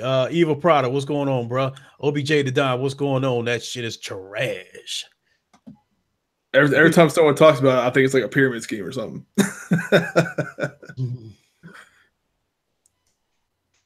I had a buddy trying to get me to buy cryptocurrency. I'm like, I don't want it now. I'm good. Yo, cryptocurrency is actually really good, man. I believe it, man. But like I said, I know nothing about it though. I just don't feel comfortable like investing in something I know nothing about. I definitely know what you mean there. I mean, like when I seen that this Bitcoin was on the rise and shit like that, by the time I thought about even trying to do the research to see what's going on with this shit, it's like everybody and their mama talking about jumping in on that shit. I still don't get it. I still don't get exactly what it is. Either. And that's the other part where I'm going to have to be educated, how this cryptocurrency was affecting the prices of graphics cards. Well, that's because everybody was buying them to mine the cryptocurrency. So I guess they were in higher demand. Because everybody was buying them the graphics cards up like nothing. I still don't get how the two connect, so I'm stuck on. Well, I mean, like people were buying them all, right? So there's a shortage of graphics cards, so they upped the price dramatically because there was only so many, like supply and demand kind of thing. Right. So I'm still trying to figure out how that was connected to cryptocurrency, because that's like because people are mining, right? They need the graphics card to mine for the cryptocurrency. That's correct. But the thing is, though, I'm not gonna lie to you guys. That shit is gonna go down in the toilet, bro. So, everybody who's into the cryptocurrency thing, that shit is finna drop highly, because what's happening right now is they're actually looking at the government, of course, they're looking at ways to benefit from cryptocurrency, and currently they can't. And anything the government can't get their hands into, bro, that shit's about to be null and void, bro. That's why I mess with it. That's why I did not mess with it. I said I'm not doing it, because if the government can't get their hands on it, I ain't messing with it. Facts. That's exactly what the fuck is gonna happen. And I'm not gonna lie, man, a lot of people made a lot of money with Bitcoins and all of the different, because there's a whole bunch of different cryptocurrencies. It's not just one. And a lot of people think it's just one type. No. There's hundreds of different cryptocurrencies, bro. And honestly, I was looking into it because I was going to make a mining rig, but the problem is you don't make any real money until like 6 months into the life of your mining, because you have to of course get a whole bunch of GPUs, and remember, you're not making any profit until you pay for those goddamn GPUs. You know what I'm saying? And not only that, then you got to create a rig that supports it. And don't get me wrong, it's not like it takes much to do it, you know what I'm saying? But at the same time, dog, like, it's just not really worth it to me. It's not worth it. But for somebody else who has just a whole bunch of time and a whole lot of patience, it will probably be a gold mine for you. Yeah, like I said, I can't even fathom. I don't even know where exactly what you do to mine this shit, but I don't know. No, I definitely don't understand. But it's about 11:30, huh, Clay? Yeah, it's about time for me to close shop. So let's get some outros going. Wait, hold on. One more thing. Did y'all see that weird ass controller that Xbox is putting out? That's what the hell is that? That white thing? I don't know. That shit looked like a Nintendo controller. I was like, what the hell is this, bro? It looked like a scratch table, man, like a DJ booth or something. Yeah, it does. It does look like something for like DJ Hero or something like that. Like, I don't know. I hope that's not real. Another controller? Man, that's you ain't seen that shit, Clay? Nope. So I'm gonna bring the picture real quick then. Okay, because man, like controllers is like, man, every time I hear about a controller with them, man, I just roll my eyes. Again. Yeah, I mean, if you ain't heard about that shit, this shit looks ridiculous. Yeah, definitely show it to me. Oh yeah, and Uncompetitive is right. GPU prices are going to normalize now. They're going to normalize. They're already normalizing. You can get a 1080 or a 1080 Ti for like retail MSRP prices now. Before you would have to pay like $1,000, $1,200. I'm like, what the fuck? Get the fuck out of here. All right, hey Clay, can you share my screen, bro? my screen there. I got already you. I got you highlighted. So go ahead and share it. You should be able to share it from your end. Oh, I gotta do that. Okay, I don't see it. I don't. Okay, there we go. hold up. Yo, tell me that shit don't look like an old ass Nintendo controller, have bro, it up? with a big ass A and B button. You guys see it right now? Yeah, I can see it. Did Okay. you screen share with us though? I don't think I did. Oh no. Well, here's the thing, right? If this is for handicapped people, right? Is this supposed to be like a controller that you can use if you only have one hand? Like, I don't understand what the use is going to be for it. That's what I'm a little weirded out about. Like, I don't know what you would use it for. Yeah, what are those two black pads supposed to be though? The A and B buttons, but Those again, two I don't know buttons. how that works. Damn it! I got too much shit up right now. No, all we see is the controller, bro. Yeah, I got you highlighted, so we see it. Oh, Yeah. Okay. So you don't even need a screen share. As long as I got you highlighted, you good. All right. Shit. That's I don't know, man. This shit look like a pack of chiclets to me. I just don't know what you're gonna. Okay, so see, this is what I don't like, man. Microsoft is so vague about everything. I mean, I'm sure there's some significance to it, right? And it is a sleek ass looking controller, right? But is it supposed to be like a remote where it's not for someone who's technically disabled, but just like a shortcut to get to different things on the Xbox? Or is it for somebody who's disabled and maybe can only use one hand? Or I don't know. I just don't know what it's for, dude. It looks like a speaker. It does. It does. No, you know what it looks like? It looks like one of those portable batteries. The one where you go play and charge. They charge your cell phone up. Yeah. Yeah, like that is not. There's no way it's meant for like for the general Yeah, public. the shit make me feel like I'm supposed to carry a set of drumsticks with me too. I'm trying to think how I would game on this shit. No. Okay, so it's not for you. It's for somebody who's disabled, but I'm not sure in what way you would be disabled to actually use that controller. Yeah, like you see all the rig on the right hand side there? Is that Braille? What is that? He said bit like Steam controller could be built for the blind. Oh, okay. So it might be for that's what it said. Is that Braille on the right side there? All right, so I'm gonna say something and sound like a complete asshole, but I'm really just ultimately confused about this, right? Don't say it, sick. You already know what I'm about to say, right? You're gonna say, yeah, go ahead. If you're blind, right? Is it that you're like really blind, or maybe you're one of them people who's colorblind? I mean, see, I don't know which blind you're talking about, because if you're blind and can't see, I just don't know why you would be playing an Xbox. and again, that would go for anything, not just the Xbox. I mean, anything like PlayStation, Xbox, whatever. Like, if I went blind today, I guarantee you I would stop gaming. I swear to God, I wouldn't game anymore. I just listen to music. It's impossible. Because I would lose my mind hearing those noises, but not being able to see it. I would lose it. Yeah, I would that's too. what I mean. That's like turn your TV off and have your like headset is still on. That's how it's gonna be. Yeah, and again, like I said, I'm not really trying to be an asshole, but I know me saying what is a blind person playing a video game for, people are gonna be like, well, damn, what, they can't play video games? I just don't know the significance. It's a video game, visual game. Well, you can't accomplish anything. Yeah. No.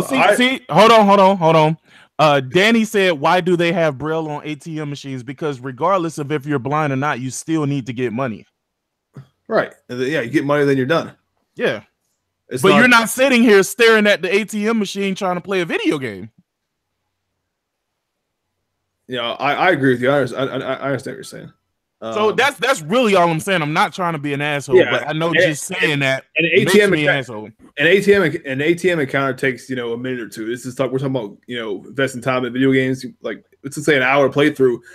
You can't see the screen, man. You're not going to be able to advance. And even if you did, you wouldn't know it. No. I'm gonna tell you some shit. And since you're showing your screen, you can actually look this up. There's a blind guy who's completely fucking blind, and he beat Zelda, bro. What? I don't know how. I can't tell you how, but he did.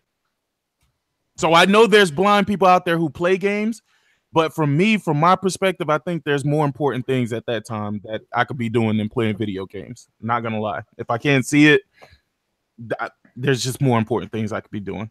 After 5 years of trying. Damn. You know what? Okay, see, Uncompetitive did make a good point. The Xbox can be used for like SoundCloud, like or like streaming, like like a streaming device. But then again, every device does this. Mm-hmm. So you're gonna spend $200 on an Xbox to do this? I don't know about that. I mean, imagine like I'm familiar with Xbox, dude, and I have trouble navigating their damn interface. Yo, I ain't gonna lie. I think that their interface is the most convoluted thing I've ever seen in my life. Like, trying to actually get to like the game store on the Xbox One, it's too many damn steps to do it. That's true. That's facts. Or even trying to get to like rent a movie, whatever you want to do. It's like 16 goddamn steps. Oh! One more thing. My bad, J Wags. To everybody who follow me that's in here. Remember we was looking at that game Raging Blast, I think it was called. Yeah, that's his Rage game. Yeah, dude, I bought it. Is it good? Shout out to Twisted Sin, bro, because Twisted Sin, he donated $20 earlier, right? Yep. And shout out to Saranya Plays. She donated $10 yesterday, right? And it goes straight to my PayPal regardless. So I went into the store today, the PlayStation store. I didn't know that game was out. I thought we were looking at it, but it was, to be announced or whatever. Yo, that game looks so fly, bro. Oh my God. I cannot wait to play it. Me and my son, we actually going to do a co-op playthrough because it's not multiplayer. You can only do like couch co-op. We're going to play through that shit, dog. Oh Nice. my God, I can't wait. I can't wait, bro. Well, that's what's up. I don't know how to unshare my screen. Scrub. He said, I don't know how to unshare it. I know. What with all the creative shit you do when you make these No, videos? you Bro. just go to the left and click on that green thing. That looks like cool. I got it. I'll tell you, man, I could do like, I'm okay at video editing, man, but fucking Google Hangouts, it's like fucking Chinese to me. Chinese to me. Fuck it, eh? I think the Google Hangouts is kind of simple when the shit works right. It's at OBS. It's like I said, I need to get going on that. OBS is finicky, man. No, it isn't. I love OBS. OBS is great. Well, I might go back to using the OBS now that I switched internet providers and I got better internet. Do you only use OBS though, Sick, or do you use like XSplit and all that other shit? I only use OBS. Okay, so now my question is when you use OBS, is the method for inviting people to chats the same since you're not using the Hangout? Yeah, it's the same. I just don't go live through the Hangouts. All I do is go to hangouts.google.com and then you can just start a video call and just invite everybody. Oh, okay. Because that was gonna be a question eventually to ask you when I get back to using OBS. It's like I said, I want to I ain't gonna lie, man. That's biting your style, but I want to do it, man. I want to open up. Well, you got to remember, I'm not the first one to do it either. I mean, there's other people. You're the first person that I see do it that caught my eye with it. So I definitely want to, do that with me. I'm an old school cat, man. I like busting a lot of old school shit, from the 70s, 80s, and stuff like that. So yeah. I want to open up with that kind of stuff. I want to take some clips from the Mafia 3 game of Lincoln Clay fucking some shit up and using that for like video intros and stuff. So I definitely want to get with you on that. Oh, absolutely. Absolutely. No problem at all, bro. All you got to do is, man, you got my number. You got my actual phone number, bro. Just hit me up one day. Like I told you, I'm off until Wednesday night. So if you hit me up once you get off, I can we can do like a team viewer. I could log into your computer or whatever and get everything set up for you. Mm-hmm. And then we can take it from there, bro. It's really easy, bro. It's really easy. The one thing that you got to get right though is your bandwidth. The bandwidth makes all the difference. Because if you put the bandwidth too high, you're gonna have a whole bunch of fucking frame drops and shit like that. Mm-hmm. Also, it depends on your internet, but we can figure that out. We can do speed tests and figure out where you at and what you can support, and then we can set you up accordingly on the. I'm sitting on 25 down and 3 up. God damn! Wow. I live by myself. So like, that's like, hey, it was worse than that when I was with AT&T. I was paying $70 a month for 18 down, and I wasn't even getting one up. I was getting like 0.7 up.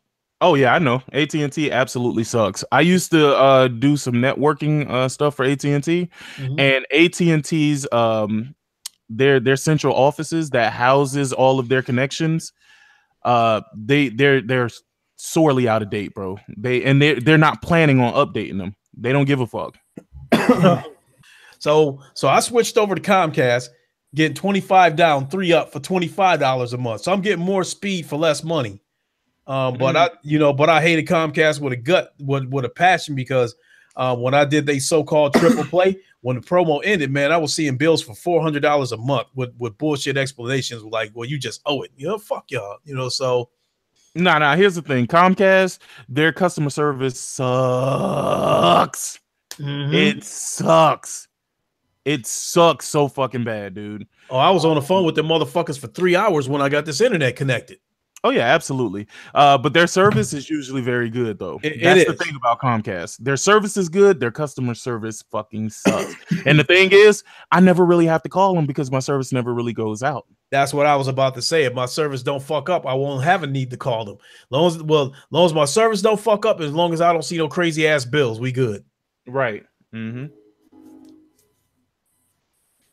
Anyway, so I gotta get out of here. I'm gonna play some Neo before I go to sleep. I wanted to get some game time in before I take off, but that's like I said, I plan on jumping in bed about 15 minutes. So the only thing left for me to do is, like I said, check out your video before I go to bed, Jay. Because I don't want to try to watch it on my way to work and fuck around and wrap my shit around a tree or something like that, trying to watch the video. So I want to watch it tonight. I thought you were gonna say like playing in front of people. I get a lot of people tell me, like people I know personally, like I can't watch the videos in public without headphones. I've never even attempted to do that, to tell you the truth, because it's not so much your videos. It's just I think it's just kind of like inconsiderate for people to play their shit in public, Yeah. I mean, it's like walking down the street, whatever. I don't know who like listens to music or anything like that anymore, but yeah, like man, me sitting somewhere, a bunch of people. How in the fuck? Yeah, that's what I mean. Man, that shit killed me. I think, man, like before I found you, Jay, I think the person that I saw that used to be tripping was Solid Rev, but I don't think he'd be going off the way you do, though. No, some of that shit, that's how I really feel about it, man. Shit. I love it, man. Like, everybody got different personalities, and that's why I'm sub to so many different people, is because they got different personalities. And and your videos is definitely one that I don't miss, because I know you're gonna go to fuck off about something. I don't try to I don't look for topics to go off of, man. Just like a lot of bullshit happens. That's what I ran about. But that's you though. I mean, that's what I like. I said it before, Titanfall Princess think I should cuss more. it feel weird, man. I just don't cuss that much, but I don't have a problem with anybody who do. If I fucking A, brother, fucking A. You know what? And I was just about to say, if I had a problem with somebody who cussed, I wouldn't be asking Fatal to come up in here. And it's like he always got an invitation to come in here. Goddamn fucking right, son. Yeah, Sick goes off a lot on his podcast shit, but he does it like in a calm demeanor. Man, I think he go to fuck off in an educated way. Yeah. Here's the thing, man. If I go off, it's only because I can't understand it. Like my brain cannot compute the dumb shit. And it's funny because I watch Griffin Gaming videos, and I ain't gonna lie, bro. Some of this man comments, bro, them shits be so wild, dog. He showed me, yeah. That shit be wild, bro. Well, I saw his video too, about his. This comment. man had a comment where a person literally wrote a fucking thesis. Yes, a goddamn dissertation about the fucking consoles, dog. How do you dedicate that much time, bro? Like what Griffin Gaming says weighed on his mind so much that he wrote like a 10-paragraph essay about why he thought Griffin Gaming was wrong. I'm like, goddamn, this shit is wild, dog. I'm not gonna lie. I've got messages like not that long, but like like I'm sure you have too, like a couple paragraphs, Right. like that, and I don't even read it. If it's that long, I'm like, I'm not reading this shit, bro. I wouldn't either. Ain't nobody leaving a positive comment like 6 paragraphs long. I'm not reading the first paragraph. I'm just like, okay, I'm not doing this anymore. Mm-hmm. Right. So I feel like once it gets too stupid, I'm like, okay, I'm done. Hey, Robert McLeod, the fuck you doing playing Sea of Thieves when you should be having your undivided attention on this stream, even though we're getting ready to wrap it up in a few minutes? Yeah, motherfucker. What's Oh, good? I get grilled for that shit sick. Every time I make an Xbox video, man, oh man, they come out the woodwork, man. Yo, but these niggas is weird though, dog. Like, I hate to say it, bro. I haven't seen that shit in ever, bro.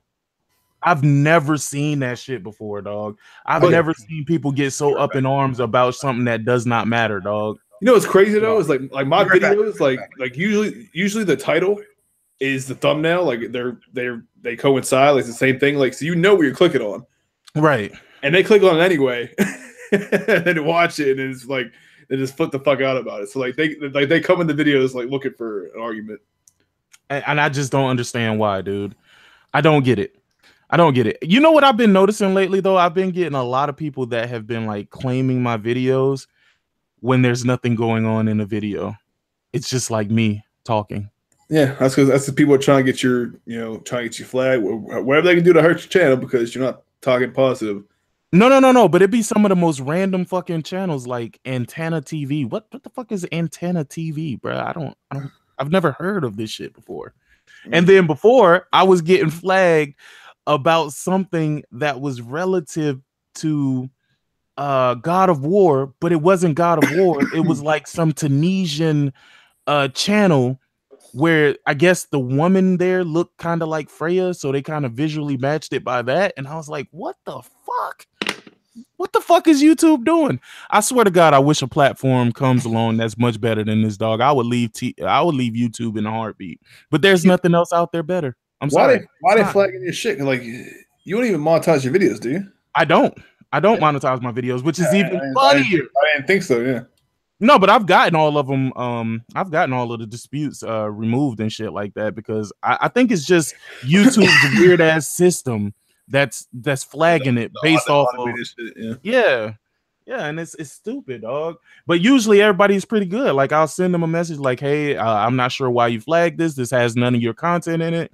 Yada yada yada, and then all of a sudden the next day is removed. So I ain't tripping on that, but I'm just like, why does YouTube make it so easy for people to claim something, but make it hard as a motherfucker to get rid of it? Mm-hmm. That don't make no sense. If I was monetized, I'd be pissed. Yeah, I get copyright. I get copyright all the time, bro. I'd be pissed. But I use people's shit though. Like not honestly, I mean like like I'm like licensed music and shit like that because I don't give a fuck. You don't get flagged for that. I need rings, Super Bowl size. I need a fine. No, actually, no, I don't. That's fucking can't think of his name. Yeah, no. I talked to him personally. Futuristic. Yeah. That's Futuristic. I talked to Futuristic personally, bruh, and he said he doesn't do that. So he's like, if you ever get flagged using any of my content, because what he told me is that he wants people to share his music. You know what I'm saying? So he doesn't care if you share the music, just give him credit or whatever. Yeah, I never got flagged for that. I'm talking about other stuff. I like other songs I use and shit. Like what's the one song I used the other day? Stevie Nicks in an Xbox video. And I got claimed by Stevie Nicks. She's not gonna live anymore. You had one song where it was like, all around me is familiar faces, all out places. That's on the first Gears of War commercial. Yo, tell me why I was showing my subscribers your content because I'm always advertising people's channels, bro. I don't give a damn. Like, you got people out there who be like, I ain't advertising that shit for free. You know what I'm saying? Like, fuck out of here, bro. Do this shit for fun and you won't have that problem. But anyway, I was playing that video because I was like, yo, you guys need to see this shit because it was your intro video, I guess, when you took all your shit and put it by the side of the road. Yeah. Bro, when I tell you I got hit with like 3 copyright claims. I was like, what the fuck? Yeah, man, they don't mess around, bro. Some of these people don't mess around, man. I was like, what the fuck, bro? Yeah, what the hell is this? Sorry about that. No, I don't care. I don't care about it, bro. Like I left the video up and everything. Like I don't give a damn about that. Hey, I didn't see that podcast. AJ Wags, you still a member? You still an official member of the Broadband Bullies? I guess I don't ever do anything with them, but Okay. I don't. It's slowly fading out. The Broadband Bullies disbanding like BGST. Yeah, it's just. I mean, it's not like they're all. I guess they're all tight and shit, man. But like, I still go to the DM and shit. But it's just I don't know. I don't agree with a lot of their views on shit and just. Man, I could deal with, I could even deal with some of the damage control that goes on over there. It's just like when they got like 8-9 people in there and everybody, every time I come in there, everybody's shouting and shit like that. I don't mind like different views on gaming. I argue with them all the time, like Xbox, PS4, Nintendo, whatever. That's all fine. But I don't like how I don't give a fuck what's happening with Weapon Wheel or Xbox. It's a lot of drama. That's what I don't like. I don't like the YouTube beef, shit like that.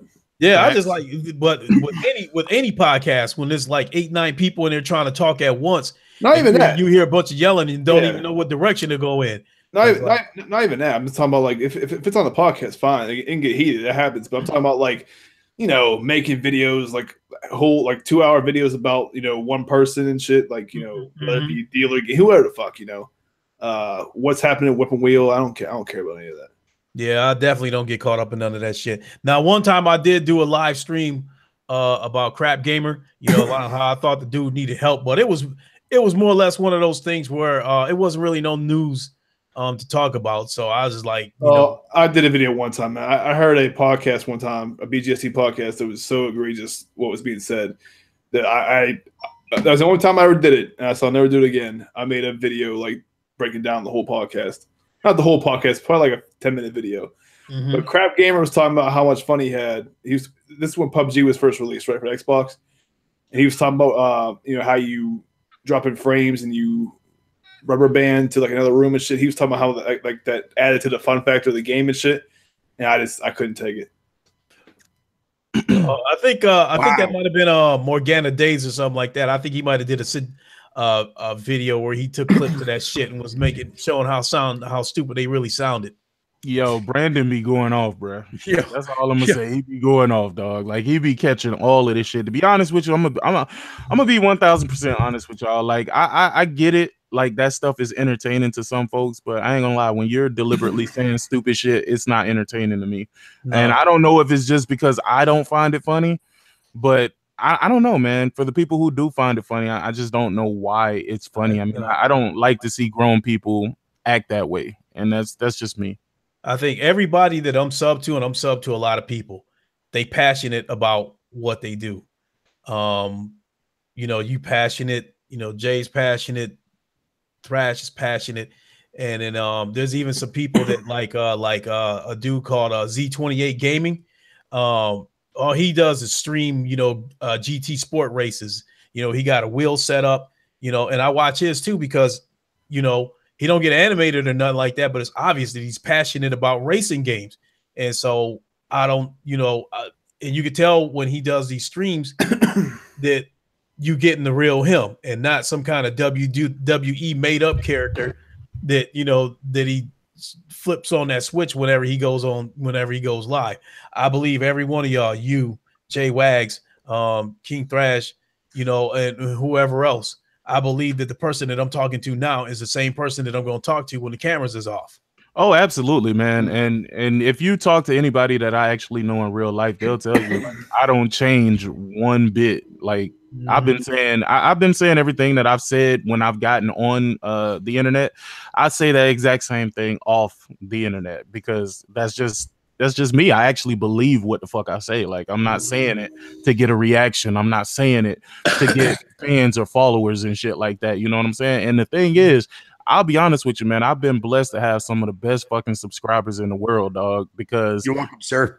They come to me literally just to hear what my thoughts or what my take is on things versus me having to go out of my way to do wild shit to hold their interest. You know what I'm saying? So that's why I always say, and you know what? I never have a fucking toxic I never have a toxic like chat or anything like that. You know what I'm saying? So if you look at the chat section, like everybody's just going back and forth conversing and shit. You'll have the idiots come in every once in a while, like Infurious One or Liberal Gamer or all those dudes. Yeah. I was And watching even then- the latest one is he had some problems with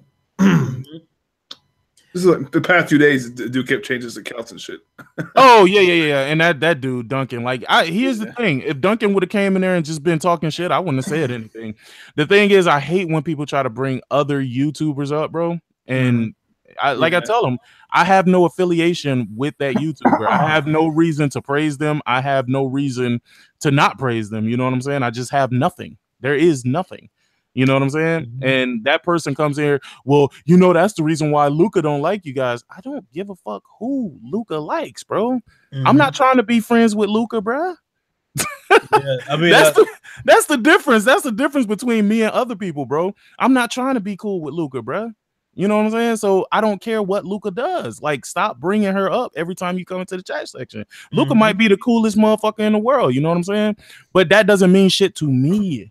Just because we're in the same community don't mean I need to care about these motherfuckers. You know what I'm saying? That's just what it is. That's just what it is. And I'm just like, it's not even that I'm gonna say anything negative about them. I'm not gonna say anything about them. Well, hey, J Dog, I'm the same way, man. Like I'm 100% with you. Hey, for real, sorry to cut you off, man. I gotta get out of here, bro. Okay, go ahead, run your outro on your way out the door. I still hate these. I still have like official outro. What's going on, buddies? JYX412. If you know my channel by now, do skits, rants, gaming news, all kind of shit gaming. Check it out. Oh, catch him on his good day though when he getting ready to put his Xbox by the curve. Yeah, I can't wait for his next rendition of Inside Xbox. It's coming. Oh, it's coming. It's coming, Fatal. Is this week, right? Is this week? No, the 17th. The 17th. 17th. Yeah. Oh my God. Yeah. That'll be up that night because I know I can already tell you, man, it's gonna be some bullshit. Did you guys see the escape room? Like the little thing they're having? It's like an escape room, zombie theme bullshit. You know, God, please. Please, someone fucking gold. Oh, fuck. Wait, God. The escape room? It's like an escape room thing. Yeah, like they're like in a warehouse, and I don't know. And they're doing this on the show. Yes. Why? They're having a whole section like where it's like people in like makeup and stuff. Yeah, it's. Well, see, if they spent that much time and effort and money into making games, we wouldn't be here talking about Inside Xbox. I was telling you, I wasn't telling you, sick, but like they spent more money on that commercial for State of Decay 2 than it did the actual game, it looks like. Yo, the commercial makes the game look like it's gonna be like epic. Yeah. Yeah, it promises a lot more than a game can deliver. It's like, no, like if I knew what State of Decay 2 was and I watched the commercial, I'd be like, yeah, what the fuck? What game is this? That's gonna be my next game I'm gonna dissect. Like, it shows you how unconfident they are, Fatal, because like I'm like, why did they not show any gameplay footage at all? Or any like even like trailer for that game?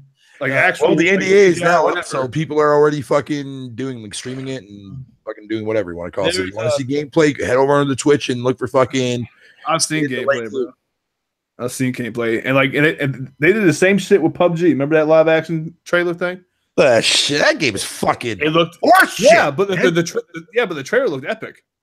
Yo, I ain't gonna even lie. When he came up behind dude and hit him in the head with the frying pan, that shit was lit. I was like, no, I just was lit. Like you play the game and it's just like, oh. At that point in time, though, sick. At that point in time, though, bro, I was like, I couldn't believe it. It's like the audacity. I was like, you guys had this like this gigantic budget commercial for a fucking preview game. The fuck you laughing at? That was ridiculous. because soon as the game came out, they was like, but it's a game preview game. It's not finished. I'm like, nigga, they're selling this in stores. You can walk in the store and buy this game, even though it's only going to be a digital code. You can walk in the store and buy this. They put hella marketing behind this game. Why would you market a game like this if it's still being worked on? Like, don't fucking do that. Right. They gave people the wrong perception, bro. And the most ironic shit ever is when like that game first came out. I'm like, but I fucking told you on the box, bro. Fatal. They bundled this game with the world's most powerful console. Yeah, this game they're retarded, man. They're this fucking game can't retarded, hit 20 frames per second, and they're bundling with the world's most powerful console. Yeah, I find that rather funny because they didn't do that for any other game preview game. They didn't bundle that bitch.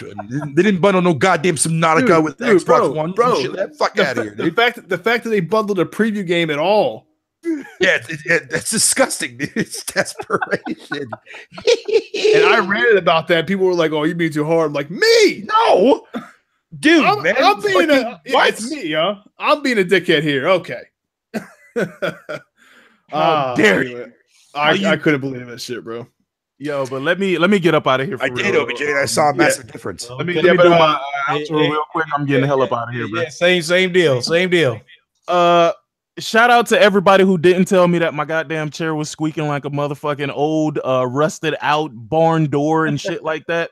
I did hit it with the WD-40. Thank you guys for not telling me that. Well, my son pointed that shit out last week.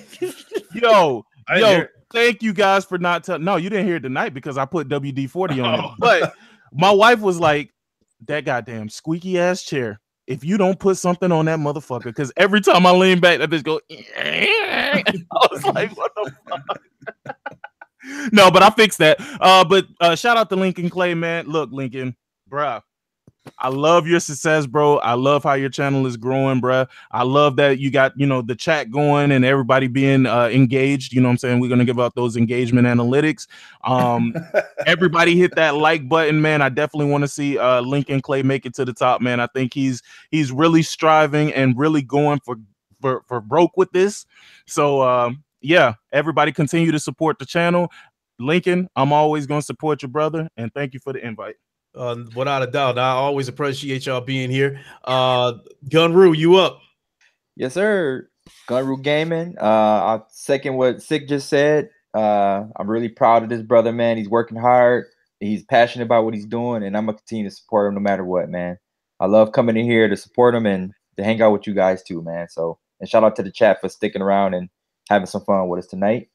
And I'm going to pick up that Black Panther Xbox One exclusive, man. So, shout out to Xbox, man.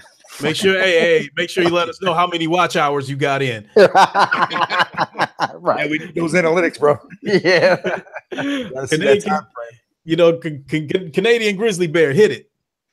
All right, guys, you know me all too well. I'm your boy, Fatal, the milk baggy titty sucker. Mephisto, glad to be here as always, Lincoln. Thank you so much. I'm out this bitch. I'm fucking starving, man. Fucking hell. Oh boy! And finally, this is your boy Lincoln Clay. I appreciate y'all checking us out tonight. I appreciate the chat. Y'all kept things going. I appreciate the likes, the views, and like I said before, I kind of don't know if I should have had revealed it or not, but I did. But I am shooting for Porter Rock 77 to be my guest Saturday at 1 p.m.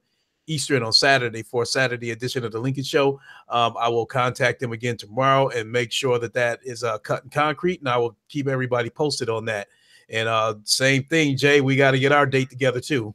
Yes, sir. Just let me know, bro. Oh yeah. I forgot you haven't interviewed him yet. That's fucking funny. Oh yeah, I definitely can't wait to get Jay in here so I can hear him go to fuck off. Oh, you know what? It might be perfect time, man. It might be like right after Inside Xbox. Ooh, perfect. Yeah. All right, I'll be fresh, bro. Like, okay. Let's do it like that then. Let's set a date for sometime shortly after the next edition of Inside Xbox. Yep, sounds good. Because that'll be the perfect time to set you off with some of them Inside Xbox questions. All right, all right. I'm already guessing. I got bets with people what color suit Larry's gonna wear. Inside Xbox is going to be great. I will not take any slander from Inside Xbox. It's the greatest thing that I've ever seen. Facts. All right, OBJ. So make sure you pump that iron. Everybody else, I also wanted to inform them before I forget. I am planning on being on Titanfall Princess. Here we go with that shit again podcast tomorrow at 7 Eastern. From there, at 9 o'clock, I will be jumping over to the Roundtable podcast. So make sure you check those out as well tomorrow. All right, I'm good one, guys. Yep. With that being said, from the panel here, myself, Jay Wags, Gunru Gaming, the Canadian Grizzly Bear, Fatal Mephisto, and Sick Humor. Thanks for checking it out. And for those who happen to watch the replay, make sure you hit the like button and lock the door on your way out, and we will catch y'all later. We are out. Later, guys. Yep.